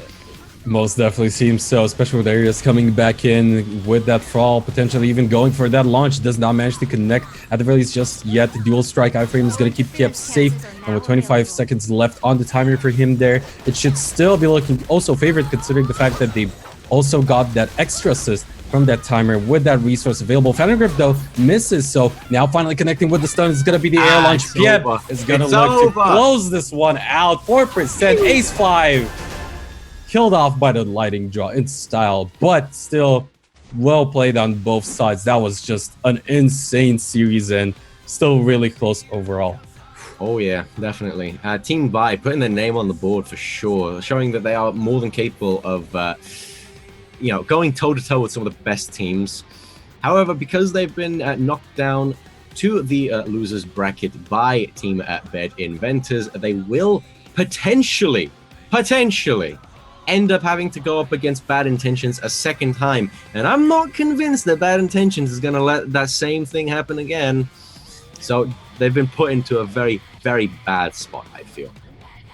And at the very least, though, in Bad Intentions' favor, or rather in Bi Team's favor, they already managed to secure themselves a win 2 times in a series versus Bad Intentions. And let's not get ahead of ourselves. There is, of course, a chance still for Team Unluki to make it out. And that would be a very surprising end to Bad Intentions. We, of course, would have not expected anything less out of them outside of a top 2 finish, so it will be an interesting one for sure.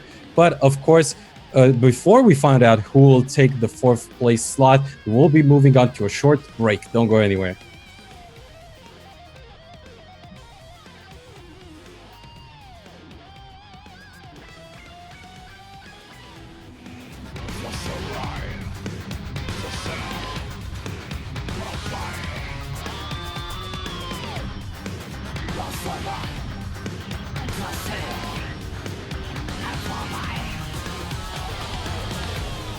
Nightmare of torture. Don't you really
Hello everyone and welcome back to the Rumble in the Realm European 3 vs 3 finals. My name is Brunch, joined by the one and only Barney, and we are down to the losers bracket. We're down to deciding match between Bad Intentions and Team Unluki for that 4th place slot. Of course, the winner will advance into those semifinals losers round, and man, those were some definite surprising results. Team By almost getting to the grand finals, but of course, Bad Inventors still coming out on top and being one step away from finally getting rid of the curse and securing themselves that 1st place finish.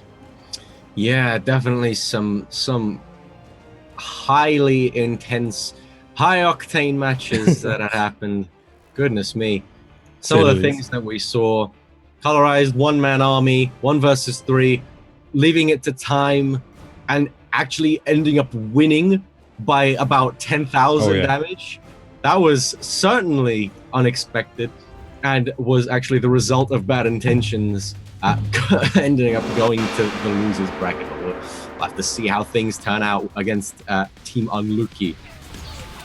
And this is something that Bad Intentions favored yesterday, sending out Ryuki up against the likes of Cymex on buff summoner, or buff sum rather, gunslinger there for Team Unluki, seeming to have a bit of an advantage potentially here in the opener. Now though, both of them using those escapes being out of the question. Lotus of Escape though still available on the side of Ryuki. Of course, Tombstone now being popped by the likes of Cymex will look for an opportunity for an opening. Does manage to land that base, but out of it, no real damage done just yet, at least. But the air launch, as a result, will prompt Mr. B to come in for that save, and at the very least, potentially set up something here for Ryuki. Cymex tag out. You've got... okay, you have an escape in about 3 seconds. If you can manage to stay alive long enough with a Skystone, which you do, because you're a gunslinger. But you get swapped out of the air. Very unfortunate. Gets quite a bit of damage onto him with that poison breath, but now Ryuki feeling the full brunt of that gunslinger damage. The Haze Bomb actually hitting directly into the party stealth, giving Ryuki that free invisibility that he so desperately needs in this matchup against the gunslinger. Finds an opening onto Cymex, who has no escapes on him, and the assist from Luki, just enough to deter Ryuki from proceeding further with that combo. However, no escapes left on either member. About 10 seconds until they tag out. He might try to go for a risky play, this Cymex man, on his gunslinger, but does seem, in fact, like they're just going to exchange a few iframes and call it a day. Skystone's not as risky, of course, for the gunslinger, but for now, Antrax is going to be up against Tenna on that Warlock versus FM Wizard battles, as we will see them commence. Stab Escape, though, already used by Antrax, so potentially something can be done here by Tenna. The Prosperous not really doing too much on that side, but with the Phantom Grip close to the wall, it could be, or rather could potentially a tough spot. But as I say that, of course, he launches his opponent up into the air, dishes out quite a bit of damage, and Antrax now with 62% HP, being healed up just a little bit by that Frost Armor. It's going to be able to stay safe, but with the help of that Time Distortion, Tenna is going to get all those cooldowns back up, and as a result, be in a pretty good spot. Yeah, definitely the team composition is against Team Unluki here, with that huge amount of damage coming out from the Warlock and the ever-present threat of the Destroyer Wallbang combo as well. Antrax being forced to tag out, even though he still had his backstep escape available to him. Now Cymex is in on his gunslinger, trying to buy himself some time with the Skystone, waiting for its cooldown to recharge as well, maybe leaving it as long as he possibly can to maximize the uptime of his iframes. Now, the Tombstone being popped, however, the Sanctum is there to deny him any real damage. The Alpha Core is used, giving him an escape option from that Thrall. And now his real escape is also used. He's out of it. He does manage to get Tenna into the air, but Mr. B is just too quick on his assist today. So he manages to give some breathing room to Tenna, who does still have his second wind available and will be tagging out very, very shortly. He's going to try and get as much damage as he possibly can, and actually forces out an assist from Antrax before leaving the arena for Mr. B. The problem potentially because the fact that Mr. B does not have any other assists, but it seems like it doesn't matter.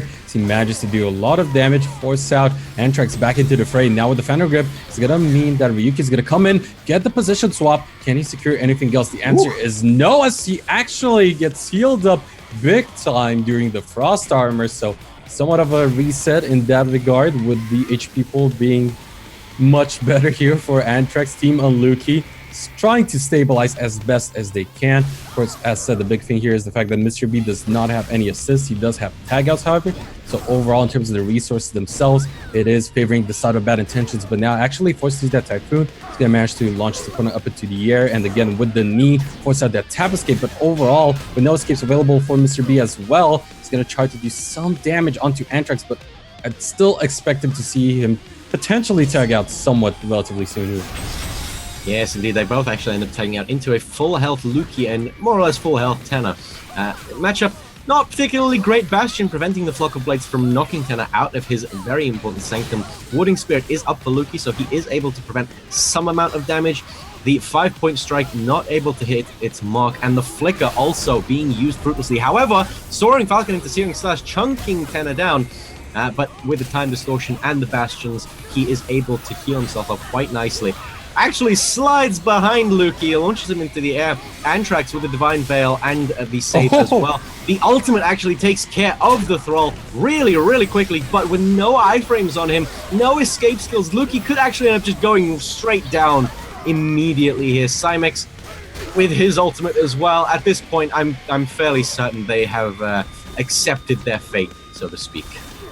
We'll see whether or not that will be the case. So far with the Dragon, we will see Mr. B actually go for the Typhoon, but first tick, second one now going through by the Warlock here, used by Tenna, is not going to be too successful, as the Frost Chief was there for the side of Antrax, and again, only with the Reflex Soul. Now finally does have the backstab. We'll see whether or not he can stay alive with the help of Cymex. He's going to be able to actually launch Tenna up into the air. Wow. They might land the kill, they do! So it's a 2v2. It's not over just yet. Team Unluki still in it. Antrax with 5% HP left and no assists available for Ryuki. No tag outs for Mr. B.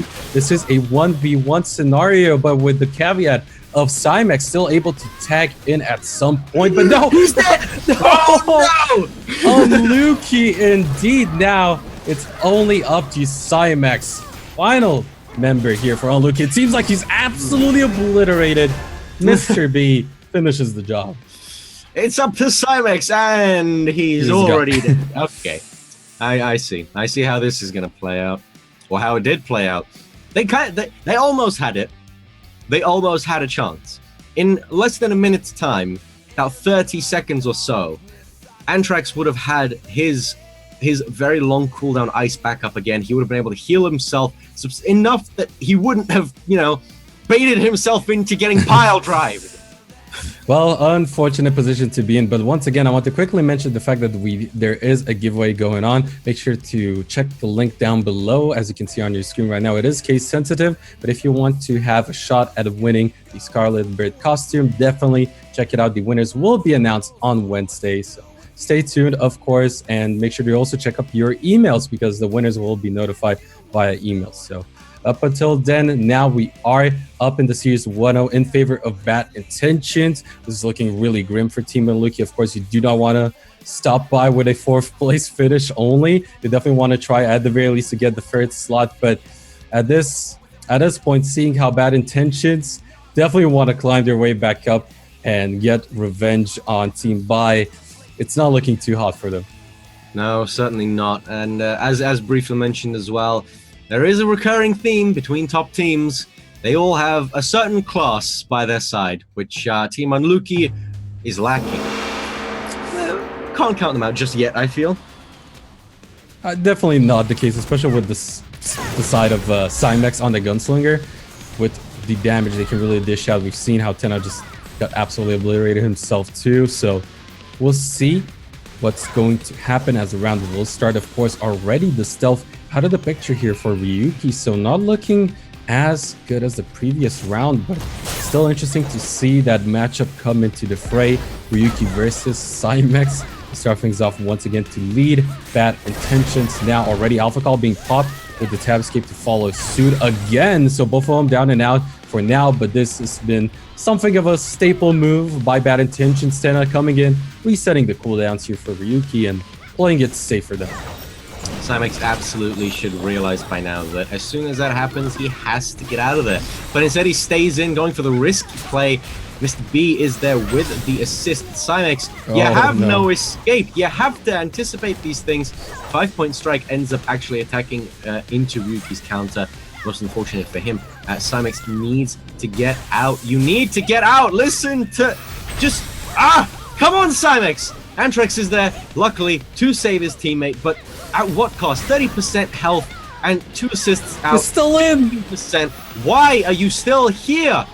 Finally taking out Unluki. Now his health is much too low, in my opinion, to even attempt to do any assists. A single bombard from Ryuki might just end up taking his life. Ryuki avoids the Soaring Falcon from Luki with a Lotus Escape. Very, very good timing on that. Definitely something he needed. But now, Ryuki with no escapes on him actually manages to get out because of the save from... Actually, the auto tag got him out. So very unfortunate for Luki there. Now Mr. B in. No Gust available for him. He does have his Persistence. 5-point strike missing its mark.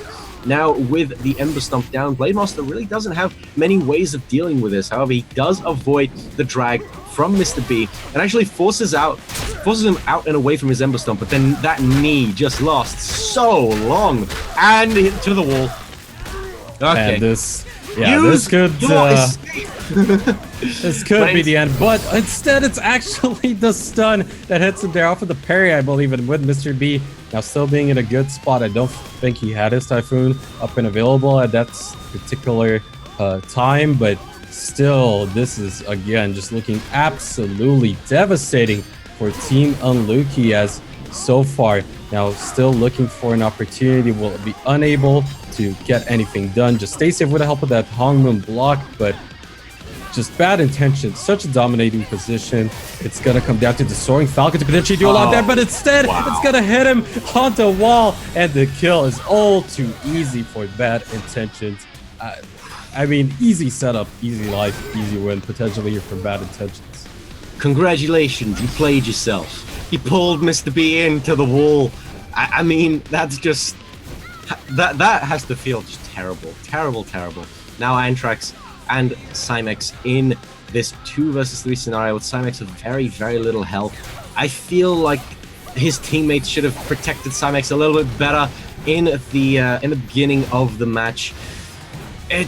But instead, it's come down to this again, and with so much time left, they can't possibly hope to stall for time. They certainly haven't done enough damage.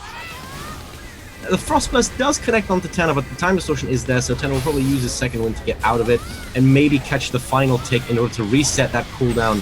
Now, protected by the Divine Veil a little bit, however, Ryuki coming in with the Poison Breath, with the Bombard, but Cymex launched immediately upon re-entry. So very unfortunate.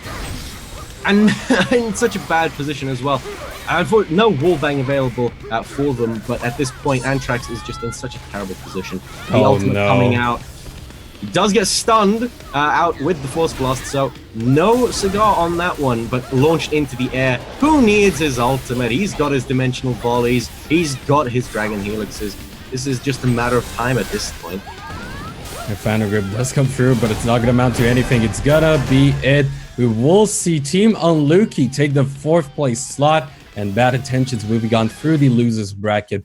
Well played on both sides, but unfortunately for Team Unluki, it is going to be Bad Intentions coming out on top this time around. And again, Barney 4th place is not too shabby, of course.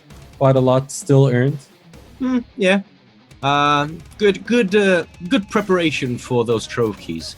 It will end up being Bai versus Bad Intentions, the rematch happening in the losers bracket this time around. It's quite unfortunate what happened to Unluki, I feel. Generally, with how the 3 versus 3 dynamic typically is, you want to try and save your tag outs as much as possible. That situation was very hard to call, I feel, with how their team composition is. It's much harder to help out Cymex in his time of need. Of course, with the Force Master, I feel that Destroyer is a little bit better at doing the party save, because Force Masters have to actually strafe into Frost mode in order to be able to use Frost Sheath first, which is quite a bit of time off of that, which is why Cybex took so much damage. Wing Protector from Luki as well doesn't really help you versus area of effect abilities. The untargetability is nice, but Poison Breath and Bombard, it's a bit too good. So, quite unfortunate for them. And at this point, once again, they will not be going home empty-handed. Of course, they have the option of free costume choices themselves and those $300 in Hangman coins on top of that. So still on Team Unluki, it's nice to see a new team crop up, a new team set up, and I'm curious to also keep an eye on them, see whether or not they will keep this team set up, this format. Of course, in the future, Cymex can always default back to the Summoner, as we've seen him play quite a lot in the 1v1s. I know we've been vocal about how you always want to see him on that particular class, but I think he definitely showed why he can also pull his weight on that gunslinger at times too. So again, unfortunate situation to be in, but this time around, Bad Intentions are the winners. And coming up next, it will be Bad Intentions in the second rematch versus Team Bai. And after that devastating loss, Barney, you got to be at very least at a somewhat of a moral disadvantage at this point, right?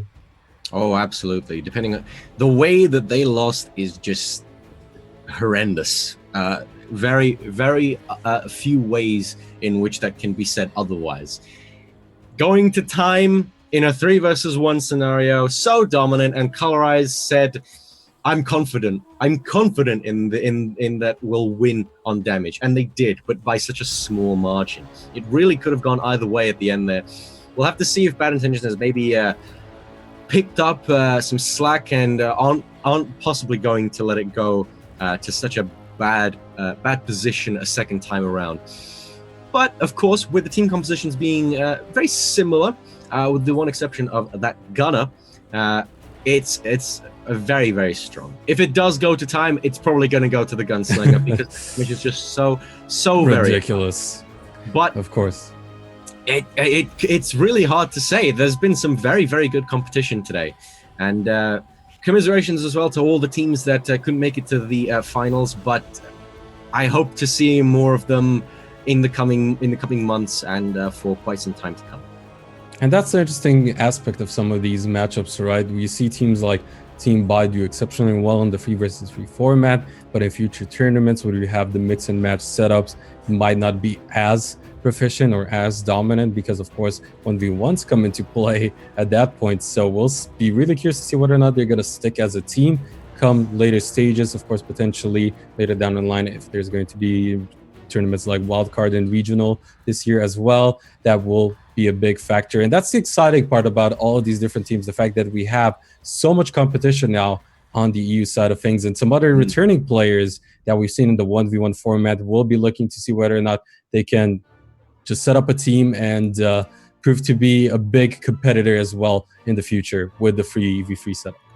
Indeed, with more and more balance patches coming through, it's probably going to be quite common to see people sort of transition from exclusively playing on the ladder or playing in minor sort of tournaments to actually forming their own teams and going on to do bigger events like such as this.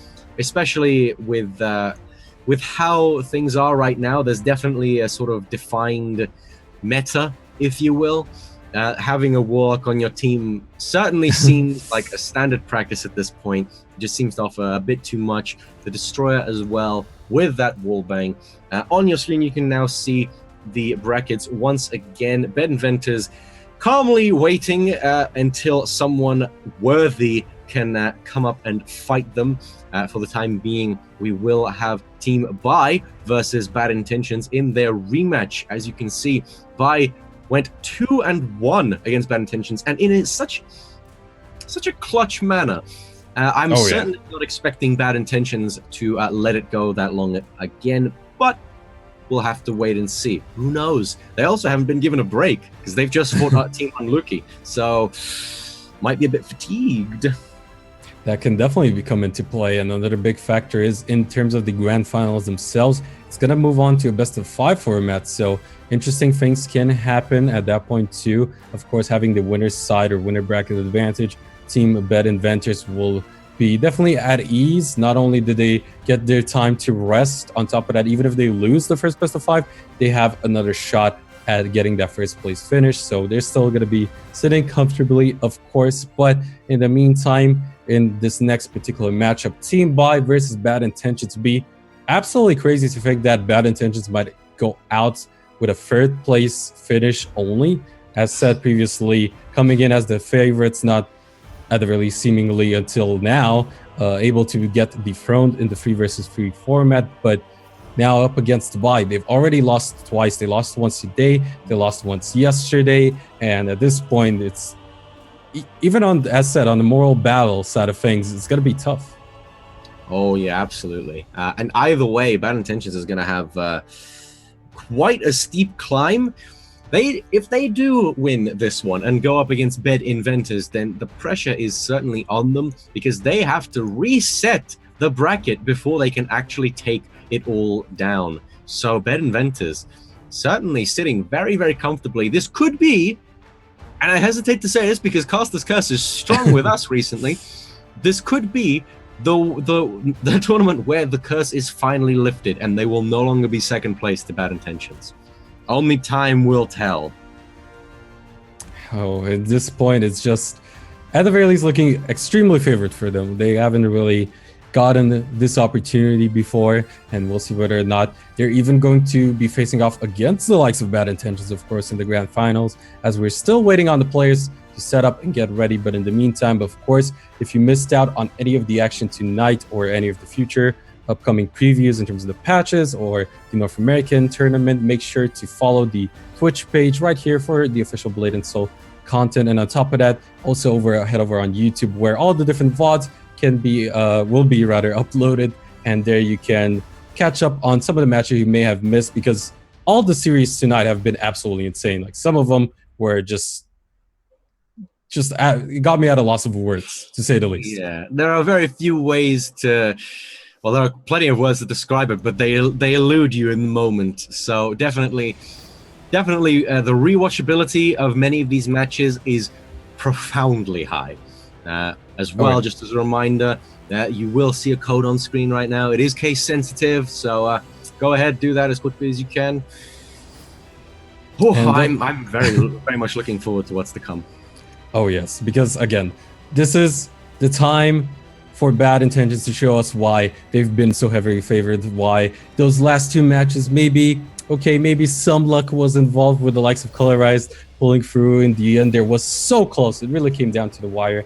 And of course, I also forgot to mention that you guys should also follow Blade Soul on Twitter as well as Facebook, where the stream is available on all the different free platforms, YouTube, Twitch, as well as Facebook. So if you, for some reason, can't really connect on Twitch or are having some issues, make sure to check out the other options out there. But again, seems like hopefully they should be ready to go soon enough. There were some technical issues alongside the players. We definitely want to see them play at their best without any such sort of playing in factor. And again, Barney, looking at the advantages Bad Intentions built up for themselves last time around, I would imagine it's going to be Tenna once again leading the charge here for them. But is there any real chance we'll see a slight change on either side? Well, there is a cheesy opener available for both teams. Ace 5 on that Gunslinger, being able to very, very quickly launch their opponent into the air if they're caught unaware. He hasn't gone for it just yet, because it is very risky if it's countered. But if he does go for it and it does work, then that's a huge, huge amount of damage very, very quickly. Certainly going to force out an assist. Ryuki as well, on that assassin, immediately shunpoing and using Lotus Kick at the start of a match. That's a lot of distance to cover in less than a second. So we might see that, but I honestly expect it to just be Tenna and Ace 5, as it is. And as a result, so far, still gonna see somewhat of a similar opener as in the previous series. Of course, Tenna now having that Bastion up. Doesn't quite go for the Thrall just at the very start. Finally does have it out. We've seen how trigger happy Ace 5 has been in terms of just dishing out as much damage as possible on top of the Thrall. There it is again. Just, we don't want to see him lose a lot of HP in return because of it. But at this point, the Thrall is almost out of the picture. Alpha Call was popped. Time Distortion will be the answer coming out of Tenna. And as a result, we'll see whether or not the advantage gain here is enough. Seems like that will not be the case, especially with Colorize now coming in and saving his teammate. Indeed, definitely something that I would have wanted to see happen for Team Unluki in the match prior. Maybe then Samix would have lived a little bit longer than he did. Very unfortunate. However, it's looking to be fairly even this time around. Launching Mr. B into the air, getting quite a bit of damage with that crossfire. Tenna coming in, not able to do too much defensively, for he has already used his time distortion. Ace 5 playing very, very well this time around, and actually getting a lot of safe damage. The Haze Bomb to cancel the shield and get a daze on him as well, forcing out the persistence from Mr. B very, very quickly. He does still have his Gust. However, Ace 5 definitely needs to save very, very quickly. Colorized is on it. He is a man on a mission. He wants to win so badly, and his assists are just so very well timed. Finally, Myung-chan is going to be the choice for Team Bai against the Destroyer, getting good damage as well. And not even a Thrall being summoned. Mr. B just kind of getting destroyed in neutral, so to speak. And no Typhoon available for him for quite some time. Ryuki as well taking some damage on re-entry, but managed to kill a little bit off with Lotus Fury. Now, Gravity Well, good skill, forcing out a stealth from Ryuki. More or less even in this particular matchup, but in terms of teams, not very good for bad intentions. And in terms of cooldowns, not either as well. And as a result, we do see Tenna come in with the time distortion and with a couple good aerial hits onto Myung-chan, but not quite good enough as so far. Still going to be Ryuki available with that Lotus Escape. However, using that stealth is not quite what he would have potentially looked out for, especially with the time distortion being an option here for Myung-chan. He's going to be able to heal back up, get those defensive cooldowns available as well. And on top of all of that, he still has the leech available with a lot of damage potentially coming in, especially with Ace 5 having 2 assists available. Indeed, he needs to be incredibly careful. Ryuki not able to get the stealth off of that party iframe, but he does actually strafe a little bit of damage and get some bombard onto Myung-chan, trying to get the setup as well. But Ace 5 is there with the Haze Bomb, very much looking to be as aggressive as possible, and Ryuki actually having to be forced out into Mr. B. He does have his defensive cooldowns, but Myung-chan will be gone in about 10 seconds, my mistake, and trying to go for as much as he can. The knee is there, but Myung-chan can kind of just afford to throw things out. They're going to be gone in a second and on into Colorized and the mirror match. And we'll see who can come out on top on this particular mirror match. So far, Mr. B at a definite health disadvantage, and with the Typhoon coming in, the strategy is not going to be quite there. In terms of the wall bank, we will see Mr. B able to escape barely, but now without his defensive cooldowns, Tenna will come back into play for bad intentions, and definitely Team Bai once again in a potential commanding positions up against bad intentions, as we will see Colorized still healthy with both of his escapes available. Goes for the knee, goes for a bit of damage onto Tenna as well, and once more bad intention just seemingly unable to find an advantage in this match. Yeah, Colorized is certainly playing incredibly well today in general, but in this match especially. However, he does go out into Myung-chan. He realizes he probably doesn't have the tools to deal with the time distortion. Now Myung-chan in a bit of a good advantage, safe inside that Sanctum, and as well about to summon the Thrall, no doubt. Actually helps the tag out into Ace 5. Decides, yeah, if he gets an opening, Tenna could just die right then and there. There's the crossfire out in neutral. Who cares? Just throw it out. Does a lot of damage anyway. Ryuki's ultimate is available, so he might look to set that up, and if he does, that's certainly going to be the death of at least one person. Should it land, Ice Mine goes wide. There's the tombstone. The Shadow Slash onto Myung-chan, actually, and the webbing immediately prevents a particularly effective assist from really happening. But there's the ultimate. Questionable. Thinking about that one, but it was used somewhat preemptively, potentially there by Ryuki. However, Ace 5 having his Stab Escape available, he's going to try to return with a lot of fire onto this assassin here. Ryuki is down at 63% HP, but with both defensive cooldowns available, still looking like he will be safe at the very least in this particular matchup. And speaking of safe, Ace 5, of course, with those Sky Stones, with those wires will be able to do just that, as he will continue to run around the arena. However, Ryuki finally potentially with an opening does not manage to follow it up just yet, and the damage coming in once again. The Tapscape available off of the Alpha Call means that Ryuki is now at 40% HP, and with the potential there for the ultimate to actually hit the blind, we did not quite see, or I personally didn't quite catch if it was effective. But on the other side, Tenna now coming back in, might see Ryuki come in with the assist for a potential reset off of the time distortion. Again, something that Bad Intentions is all too known for. Indeed. Although now it's a bit of a stalemate situation. Both Sanctums are up, and but only one Thrall is up for Tenna. Myumchan getting a launch into the air with time switch as well. Only one assist remaining, and it's on Colorize, and he immediately just gets tagged in. They definitely don't want to lose him in such a situation. Kind of equalizing the field. He actually gets deflected by Tenna. Certainly not something you want to do, but now he's just going to buy himself some time, heal up with that stone shield. Lots of healing. Guard break knee. He loves that today. And immediately into the wallbang, but unfortunately, Myumchan is just not able to come in with the damage. Although they do have the assist, I don't think they wanted to use it for quite that. There's the ultimate now. Tenna definitely needs to be very careful. He just gets grabbed out of his block. Very unfortunate there. Colorize now, perhaps in a dangerous position here. He will have his gust in about a second's time. He definitely needs to stay alive as long as he possibly can. And he is just going to head back to the wall and heal up with that stone shield. As a result, now that we will approach that 3-minute mark, both teams will be awarded with 1 assist each, and that means Ace 5 will be able to come in with plenty of damage on that Gunslinger, and with time running short, gotta have it at the back of your head. If your Bad Intentions, the damage department should be favoring the side of Team Buy and maybe playing off of that Team Buy, looking confident as of right now. We'll see Ryuki come into play here. Typhoon used pretty early, preemptively here by Colorize, potentially looking to stay safe. The Ice Mine actually is not really going to connect. The Iron Plating was there for the side of Colorize, and now Ace 5 is back in, as he did use his assist previously, but he does not have a tag out, so he will be in till the bitter end with, of course, a little bit of help from his teammates. But there it is, the reset coming in from Bad Intentions once more. But actually, stealth was used, and now the Lotus of Escape too, so not quite sure how that all played out. It was, never mind, on the other side. Time distortion. Whoopsies. Good skill, that. You wasted your escapes? No, have no fear. But there is Ace 5 with that, essentially just using the opener from the beginning onto Ryuki, forcing out an assist from Mr. B. Only assists remaining. Glorified 1 versus 1s, these are.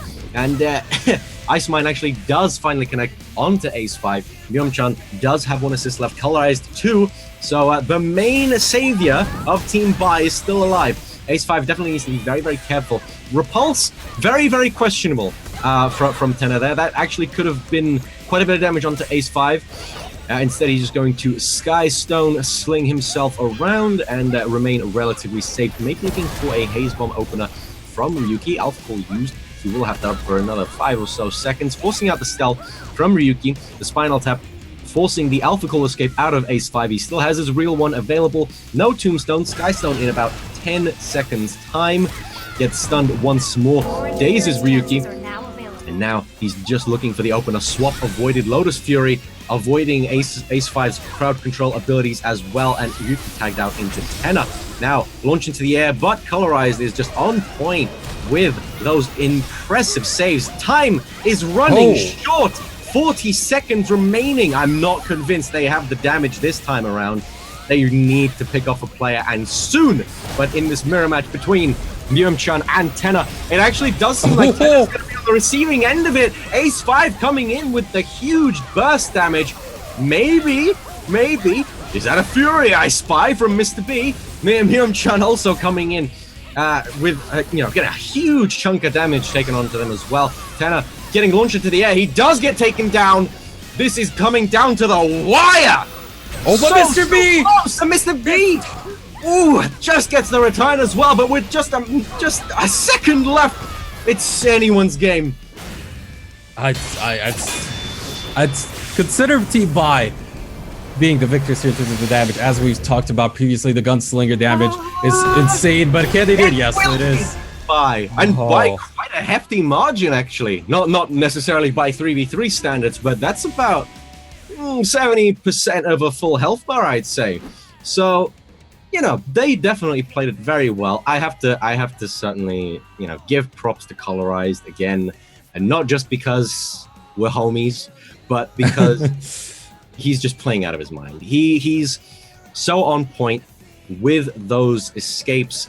Also, a very, very good way to highlight why Destroyer is better at saving using essentially the exact same skill as Force Masters. They can just use it instantly. Sure, they have to double tap a button, but it's substantially quicker than waiting for the strafe animation to end before being able to use their save.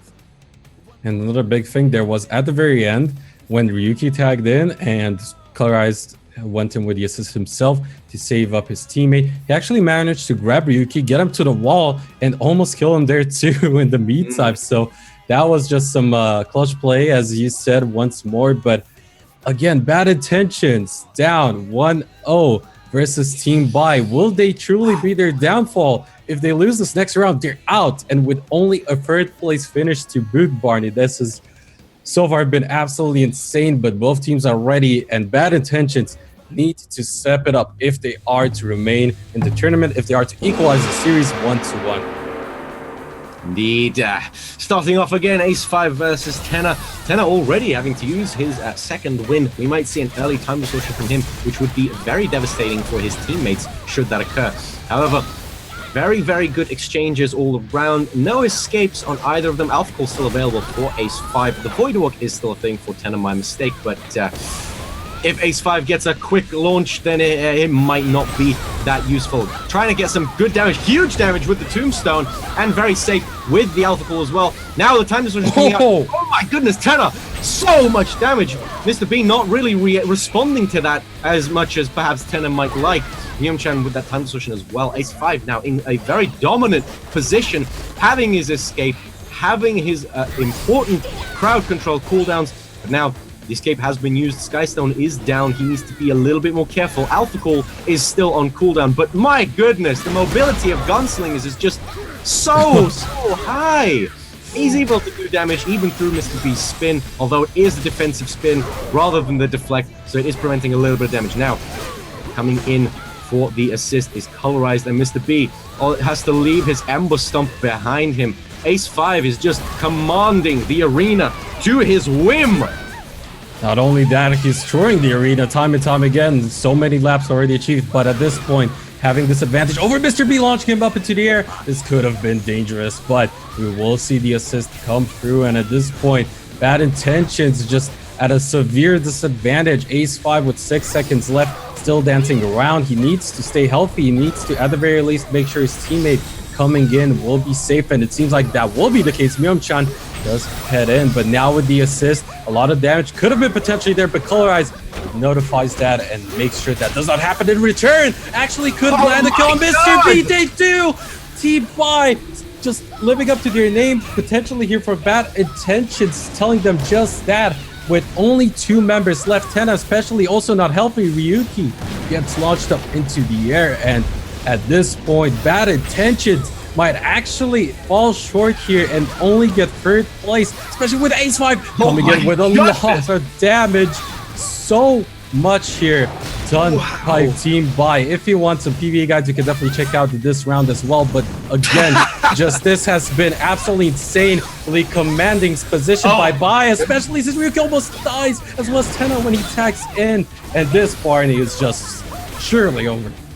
This is just such a dominant performance. I certainly was not expecting this after last round, where it went to time. Now Tenna trying to get as much health back as he can with his time distortion, but Ace5 in once again, although Colorized has no more assists on him. Should be noted, Mr. B died with 3! That could have been used so many times over this round, but instead he ended up actually dying. Now the throw launch into big damage onto Ace. They managed to take him out. They might have a shot. However, man's holding on for dear life. Ryuki again taking it quite a bit of damage upon re-entry, being very, very quick on his feet to avoid instant death, for that is the fear right now. Scorching Strike Pile Driver Ooh, if that had crit, that would have been the end of him. Ice Mine as well. Oh. Just smashed out of existence by Colorize. And now Tenor with barely anything up. No Bastion, the persistence and the wrath from Colorize to cleave him down. Definitely not what I was expecting, especially after those close series to win not only in such dominant fashion, but in such style here, coming out of Team Bai, making sure that they do secure themselves another shot at a rematch between themselves and Bad Inventors. And unfortunately for Bad Intentions, while still overall, in the grand scheme of things, well played for them to get this far, they will be going home with only third place prize, which is $900, so definitely nothing to scoff at, and as well as the costume choices, but still surprising results coming in here, Barney. Oh yeah, that was just...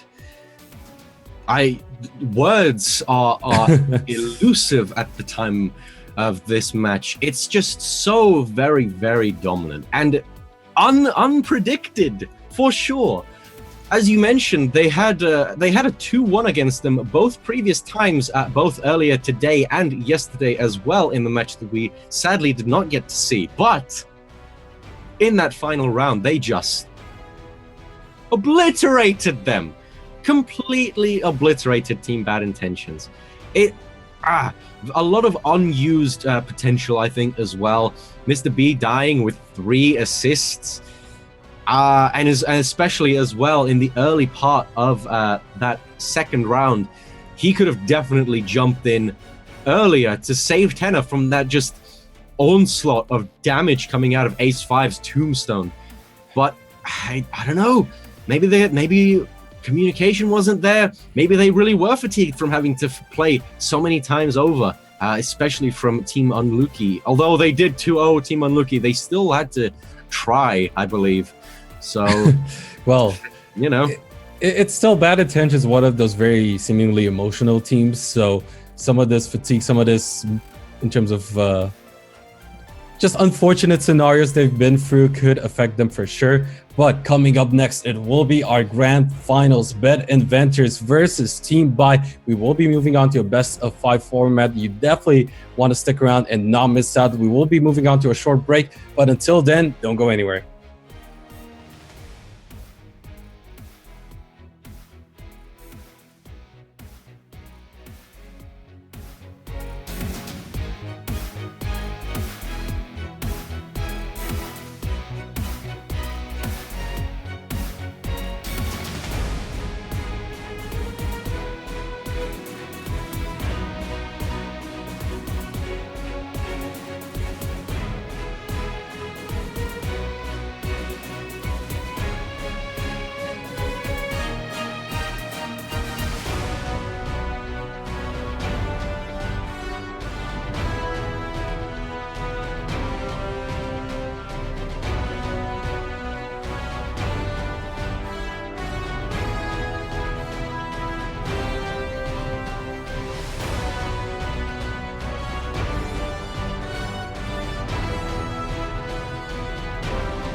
Hello, everyone, and welcome back to the European Rumble in the Realm 3 vs 3 Grand Finals. My name is Brynj, joined again, of course, by the lovely Barney. Still at a loss of words after all those series, by the way, as we will move on to the last series of the night. It is the Grand Finals. It is a best-of-5 format from now on. Of course, Bet Inventors coming in from the winner's bracket will have an advantage, of course, meaning that even if Team Buy takes this particular series, it will only amount to a bracket reset for Bet Inventors. So they're going to be sitting comfortably in their spot. And will this really be the time Bet Inventors finally break the curse, if you will, Barney?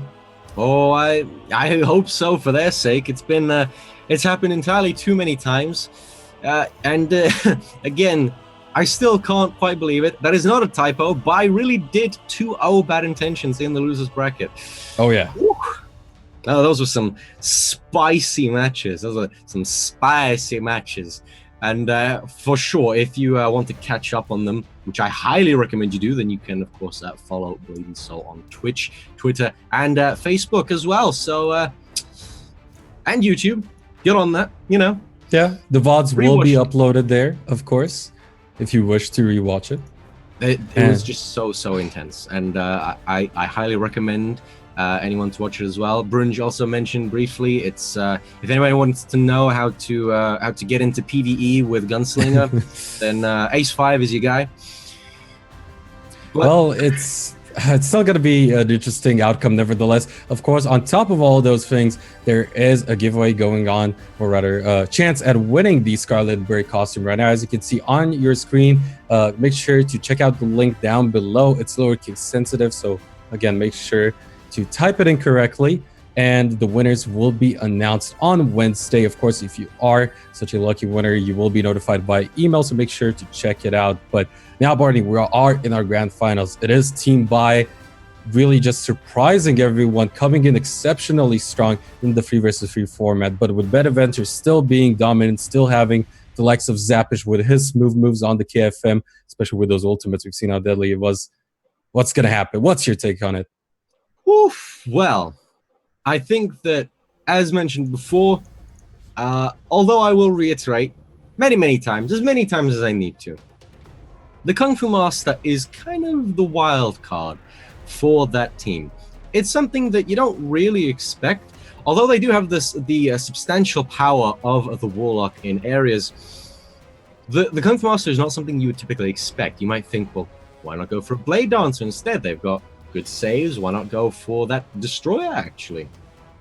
But you have to use the Kung Fu Master aggressively, and Zappish plays to that strength just beautifully, just wonderfully, in the fact that he is somehow the only Kung Fu Master player, I think, who can use Flying Slam in neutral and have it land basically every single time. I have no idea how he does it, but it seems like the round is ready. This is once again our Grand Finals. Bet Inventors versus Team Buy. Who will win? Who will come out on top? Can Buy surprise us all and say goodbye to everyone in this tournament, claiming that first spot? Or will it be Bet Inventors finally getting that first place on the board here for themselves, as Areas still playing it safe in that Sanctum for now? Ace5 will have his cooldowns reset though with help of the time distortion, but being thrown into the air means that he's not going to have a good time. And Areas now with a good opening statement here on his opponents, especially with the aerial damage. Oh my goodness. Again, that's what we were talking about. Ace5 already very low, and as we've seen, he has been possibly the most pivotal player so far for Team Buy. Now Myung-chan versus Pieb. Pieb knows how to play this matchup very well. He had to face countless Warlocks in the Battle Brawl. He's a veteran player when it comes to this, so hopefully he should be ready. In comes Ace5, trying to do as much damage as he can.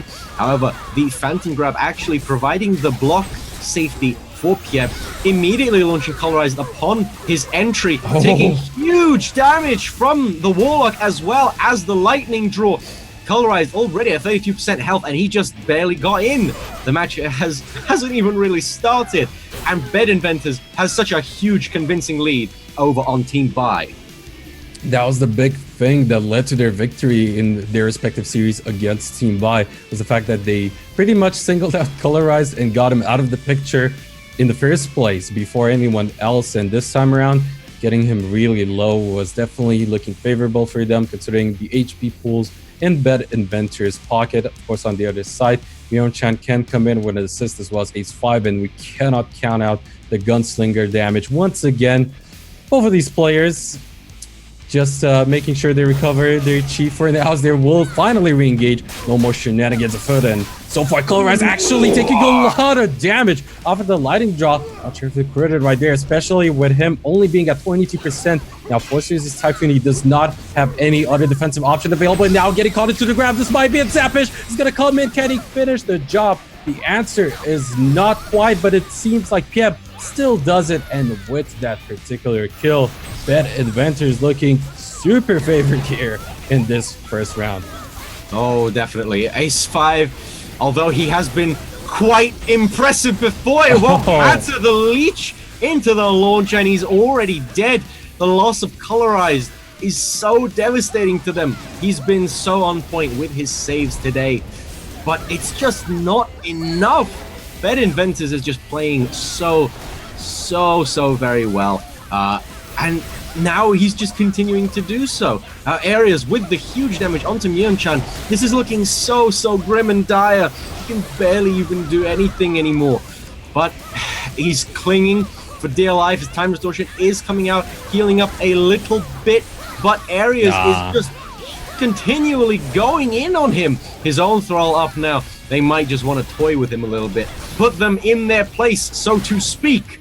The gravity well sucking Myeon-chan in, and now finally just waiting for that ultimate to finish him off in style.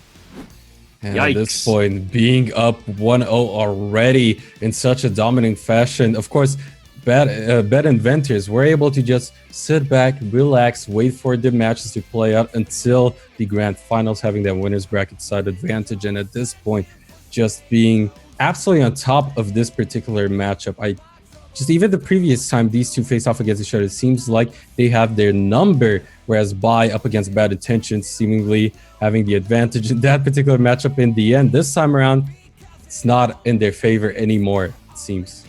Well, it was certainly a lot quicker than their previous matches had been, so perhaps Bai is not ready for the aggression coming out of Team Bed Inventors, especially Pieb.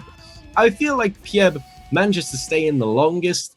Blade Dancer does, of course, have the tools to do so with the dual strike iframe, as we've seen him go for in recent time.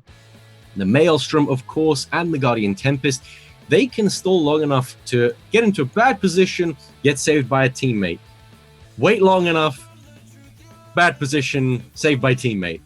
Rinse, repeat until there are no more assists, and by that point, you've already probably been auto-tagged out. So he ends up buying a lot of time for himself and for his allies as well. Most specifically, that incredibly powerful time distortion assist from Areas and the blue buff coming out from Zappish. Although, he didn't really have to do anything this time around. Not as much work, but overall still such a big danger looming in the background. Whenever he tags in, he always seems to get those flying slams connected somehow. Of course, the Fighting Spirit providing more than enough damage in terms of the support, in terms of the buff itself that it provides. And at this point, we will be moving on shortly to the second round. Remember, though, it's a best of 5, so even if Bad Inventors claim another victory here, it's not going to be over just yet, as Ace-5 once more leading the charge here for Team Bai, opening up much better potential fashion here versus Areas, already prompting the Maelstrom out of Pieb, but we'll see him continue to wail on top of him. 65% HP left. The return aerial coming through. Ace-5 now at about 70% HP will be able to stay safe. Time distortion now being used, and as a result, we'll see even more damage. Ace-5 playing it pretty safe now, having the Skystone available. Even Colorized coming in, not too successful. He's actually going to drop really low himself. And once more, Bet Inventors looking super favored. No, Ace-5 obliterated. How can you let this happen so quickly? It's been barely 50 seconds and he's already down and Colorized. paid the price for trying to save his teammate and try to be the aggressor, but instead now he's in such a bad spot with only Myurm-chan. Their main source of damage is already gone. And in such an unfavorable matchup against Zapish as well. It doesn't matter. Luckily, he manages to get out of that aerial just in the nick of time. But Typhoon already being forced out of Colorized. On 17% health, he has to tag out. He's going to try and remain the saver for as long as he possibly can. But this is really looking grim. Grim to say the least, but now Piep has managed to launch the aerial into the Fender grip, and Sanctum was plopped down, but again, not quite enough there for the Warlock here for Team Bias. He gets relaunched up into the air. The damage could come in off of the help of areas, but Polarize, as you said, could come in with the assist. He does just so, and as a result, Myurm-chan is still safe, but again, such a huge disadvantage for his team. Tab escape now being used by Kip, so it's a moment of opportunity potentially, but the lightning drop will go through, and as a result, still not able to do rather to follow it up properly, means that he will tag out. Areas comes back in, and now potentially going to be able to finalize the kill, and he will do just so. And Time Distortion will secure another one this time around onto Polarized, and Bed Inventors are 1 round away from winning it all. And while yes, they did look way favored in this particular matchup against a team like Team Bai, it's still such an absolutely dominating performance coming out of him. Yeah, certainly didn't expect it to be quite as quick as it was. I was hoping that maybe there would be a bit more fight in them, but I can't really blame them. They just came off of, they just had to face bad intentions. Ben Inventors has been sitting comfortably at the top of this grand final seat for some time now. They've kind of been able to chill, relax, sort of look at how everyone else is performing. They've had the opportunity to look at the most important players, find out who they are, single them out, which they have been doing beautifully so far. In the first one, it was Colorized. In the second round, it was Ace5. If they continue this again into the next round, well, regardless, Team Bai has such a huge mountain to climb in order to even get close to being able to win the grand finals. There's still the bracket reset. They still have to win. They have no more room for error. I can't imagine being in that spot right now. It's just gotta be extremely dire. They need to win the next 3 sets if they are to win, or rather have a chance even at winning it all and having the bracket reset. Whereas, of course, Bad Inventors now sitting comfortably with an advantage. They need 1 more win on the board to secure themselves that first place finish. And while Team Bai definitely made an insane run to the grand finals, Bad Inventors still proving why they're one of the top teams and now potentially looking to be the top team in the EU scene. Of course, this is just the 3 versus 3 setup. When it comes to mix and match, some of these other teams like Team Bai might be having a little bit more struggle, to say the least. We'll see whether or not that will be the case in the future. Hopefully, we will have them play out in future tournaments as well. But we will be ready to go on with what could very well be the final set of the night between the grand finalists here, Team Bad Inventors versus Team Bai, Barney. Indeed. Once again, actually, areas for Bad Inventors, but Myurm-chan for Team Bai, the Warlock Mirror, opting to maybe protect Ace5 for a little bit longer than he has been in the previous rounds. Both of them actually getting deflected off of one another. It's quite an amusing sight to see, especially within the Sanctum, but nothing actually happening. However, it seemed it was just for the safety of the opener. Ace5 does get tagged in. Oh my goodness, Ares launched in. Luckily, the Maelstrom is there to protect Ares from the brunt of the crossfire. Ace5 with the Skystone, avoiding the rest of Piep's assist, now with the Tombstone coming out. And the Alpha Call as well. Ares being forced to use his Time Distortion. He does not want to be on the receiving end of that incredibly powerful Tombstone. Ace5, however, now in a potentially bad spot. No escapes left on him. He will have his second wind up fairly soon. However, can he last long enough to do that? Skystone is also coming up shortly. He does get stunned by the Thrall, but not too much else is available for him. Now, Zapish being forced in, the Flurry coming out onto Ace5, and the Tremor not actually meeting its mark onto Myurm-chan, who manages to save with the blade drop! Yeah, insane damage, 21% on Ace5 already. They certainly need to keep this man alive. Oh my word, that was so dangerous there. But as you said, they need to make sure he stays alive. He does have that tab escape available. Still Skystone on top of things too. Zappish not really able to land the connect there, but now looking to follow it up. And we'll see both of them use those tab escapes respectively. So Ace 5 now. We'll see whether or not he's going to tag out where Zappish did do just so. Piep coming into play. It's going to be colorized now finally for Team Buy, but already looking so disastrous for them potentially, but the smash damage and the follow-up is good. Inventors actually here with Piep. It's going to drop down to about 50%. We'll go ahead and use that Guardian Tempest and afterwards just tag out. Indeed, and they definitely need to try and keep this going for as long as possible. Colorize seems angry.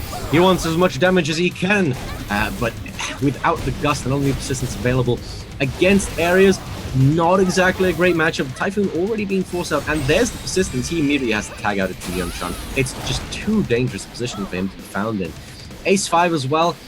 Slowly but surely, he might come back up to health. Piep also in a much a similar position. However, with this mirror match, how it usually plays out, it's a rather uneventful for the time being. Especially since those fighting spirits actually connects with the Flying Slam again. We'll see one of these days Zappish miss one of those potentially, but it wasn't quite good enough for a kill as Yeonchan is still going to be available. One of the time distortions now being used. I do believe it's on the side of Yeonchan, but in return, Aria is going to use one himself, managing to land the aerial, but Colorize should be able to come in to help out. No, it's going to be Ace 5 instead with the assist and trying to do some return damage on top of areas, but Yeonchan still feeling the pressure is going to be dropping pretty low. We'll have Colorize finally tag in, but already, as said, not looking too hot for them. And the bigger problem is the fact that Yeonchan does not have a tag out left, so we'll see when that will come into play. But can it actually find the follow-up? No. So far, it's not going to be quite there, but the damage is still pretty good as the Amber Stop was down. Tap Escape now forced out of Piep, so all of a sudden, Inventors could be in big trouble, especially with the tag-ins coming in. Piep might go down. He does the damage. It's there, and it's a free V2, but it's not over just yet, Barty. Ace 5 as well came in there just in the nick of time. Colorize just going completely ham onto Piep. Although Piep did get the value of his assist, no one was able to return it in kind. And now, in this 2 versus 3 scenario, Aries does have his Hongmoon ultimate available. Ace 5 needs to be incredibly careful if he decides to come in, because even the initial tick will almost certainly spell his doom once again into the Warlock mirror match, trying to do as much as possible. However, Yeonchan is on the losing side of this with no second wind and no void walk. They definitely need to be very, very careful, although Colorized is going to be available. Oh, goodness. Just in time with the Bastion. However, the initial tick did take off quite a hefty sum. Now, more or less even. Areas can't tag out, neither can Yeonchan. Areas as time distortion comes out as well, getting good damage. However, Ace 5 came in to deal with the Thrall very, very quickly. Colorize now coming in, fearing the damage onto Yeonchan, who is still stuck in for an entire minute. Now, being juggled at the wall, Yeonchan actually gets wall banged by Areas on the wall. Not often you see that. Ace 5 hoping to return the favor with quite a bit of damage without a Thrall up. Areas is fairly defensive. There he is with the flashbang. I do believe Ares is actually blinded, and he's going to take the brunt of the crossfire from Ace 5, and that will be his downfall. Ace 5 also going in onto Zappish as well. Colorized having 1 assist left. He should be very, very fine. I do believe Zappish did get to change his build just before that very unfortunate death. However, it does seem like Ace 5 might see his end here. Luckily, Colorized is there, and with the Typhoon and the Smash. Zappish getting launched again. If he gets the crossfire, he could just die straight away. But he's hanging on with 6%, and now the full health Colorized. He's going in with an ultimate, but he responds in kind. Oh man, that could have been dangerous on both ends at some point, but still, this time around, it's not going to be Zappish coming out on top with his respective ultimate. It is going to be Colorized winning it and potentially turning things around here for his team with the rest of his team, of course. But before we head on to the next round, once again, make sure to check out the link below if you want to have a chance or a shot at winning the Scarlet Bird costume. It is lowercase sensitive, so make sure you type it in correctly. But man, Barney is still have a series on her hands. It's not going to be a quick one. We will go into round number 4, or rather set number 4 here in this particular matchup. And of course, even if somehow Team Bai gets to win this best of 5, they need to win another. But as you said, no room for error on their end.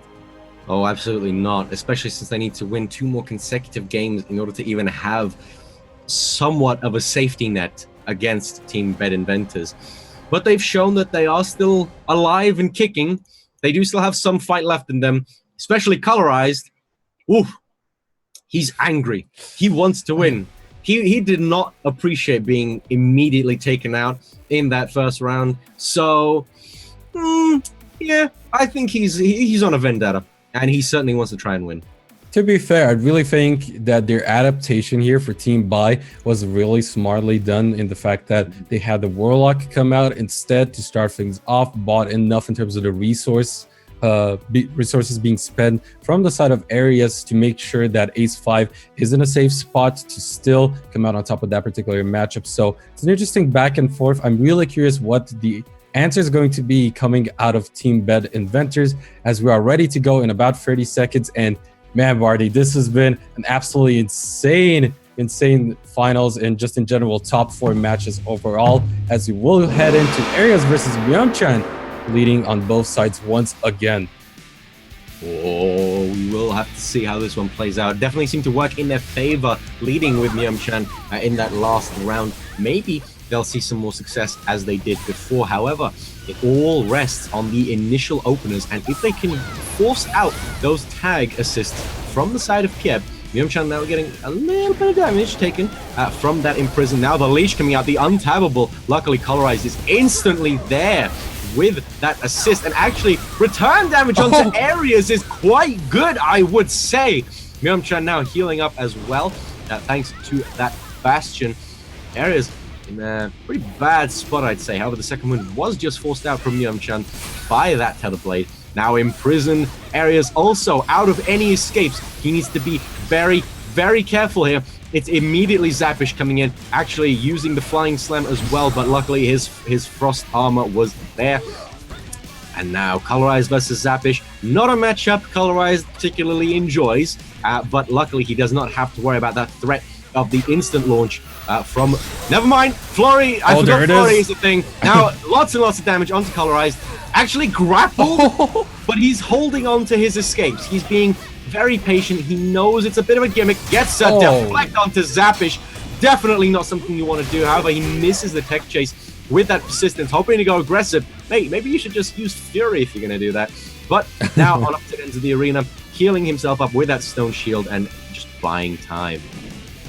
And at this point, we'll see the Typhoon come in early, still gets it on to Zappish, but is it going to be enough to really amount to anything? So far, it seems like he's actually going to tag out an Ace5 under potential pressure coming in here. Rising Dragon did connect, but Zappish still somewhat of a safe spot. But as I say that, he will use his Tab Escape, and with the Skystone being used, Guardian Tempest on top of things for Piep coming into this one. We'll see him be safe. Actually, Storm Falcon connects, but the Tombstone will be the answer coming out of Ace5, and Maelstrom will be proc, but now Zappish coming in. Instant action coming out of Colorized too, but Ace5, will he go even lower? No, he will be taken out of the arena, rather. Myung-chan is in, but again, a commanding position here, potentially for Bad Inventors, as we did see the time mode as well be used there. But now with the lightning draw, damage is good. Myung-chan dropping also low. Guardian Tempest again, keeping Piep safe. 5-point strike will connect, and this is looking really bad for Team Bai, Barney.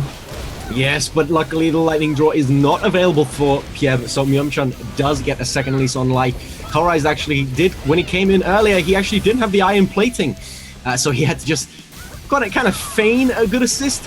It ended up working out. Myung-chan is still alive, and Pieb now gonna have lightning draw up very, very soon. Most likely 5-point strike as well. If Myung-chan gets caught out this time, it's likely that it will be the final time, and they certainly cannot afford to lose any member, especially since this is their round to lose. Bed Inventors are certainly looking very, very dominant right now. Ace5 doing his best to go up against Pieb, trying to buy some time, maybe tear through that Guardian Tempest, avoiding the Soaring Falcon, but just grabbed out of the air by the Phantom Grip. Gonna get a good setup onto Ace 5 from this with the raid, getting some maybe good damage, but the Alpha Core is available for Ace 5. He's gonna try and maybe hope to use that. Of course, he had a tap escape from Pieb, actually. Oh, Alpha Core ended just before, but now he ends up getting a bit of damage onto areas. Ace 5 in a bad spot. He does not have his escape up, nor does he have his important crowd control abilities. I honestly am a bit surprised I have yet to see Myung-chan come in with the time distortion assist. And now he's getting caught out and launching to the air. Colorized once again, on point with the assist, but now no longer does he have any. It's going to be a very, very strenuous point for Ace 5 to fight in now. Finally. The time distortion though finally does come through. We'll see whether or not this will be enough as Ace 5 gets launched up into here. This could be lights out, and it is. Areas finishes the job there, gets the kill. Colorize coming in is going to be extremely low on HP. So many healthy health bars here for Bad Inventors means that we'll see Team Buy potentially get knocked out here and get only second place. Bad Inventors are one set away from finalizing that first place finish, finally breaking the curse. Especially Colorize barely clinging on to dear life, but this has to be it. Surely, especially with the air launch, secures the kill. Myung-chan, last hope for Team Buy. Yeah, last hope, and not a particularly high one, I must say. With only half a health bar against 3 basically full ones, it's certainly looking very bad, especially when they just get launched into the air by areas. 2 assists on Myung-chan. So very unfortunate. Those could have been put to good use, and now guard broken by the leech, resigned to their fate. Zapish, not even necessary there. But at the very least, hey, secures another kill with his ultimate as he does on that KFM. But this does mean that Bad Inventors are your Rumble in the Realm champions for the 3 versus 3 side of things over here in EU. Finally claiming that first spot for themselves. Of course, exceptional play coming out of Team Buy as well, giving us some nail-biter matches overall. Just insane plays over just in every department, really, Barney. Oh, absolutely. And finally, the curse has been lifted. They finally come in first. But I don't mean to rain on their parade at all, but I do want to still give a massive congratulations to Team Buy for taking out the likes of Bad Intentions in such a convincing manner. It's such a nice feeling to be able to have more very high level, high skill teams available. Obviously, as you mentioned before, with the mix and match setting, it could prove to be exceptionally different. But that's all in times to come. But for now, in first place, your grand winners, Bed Inventors.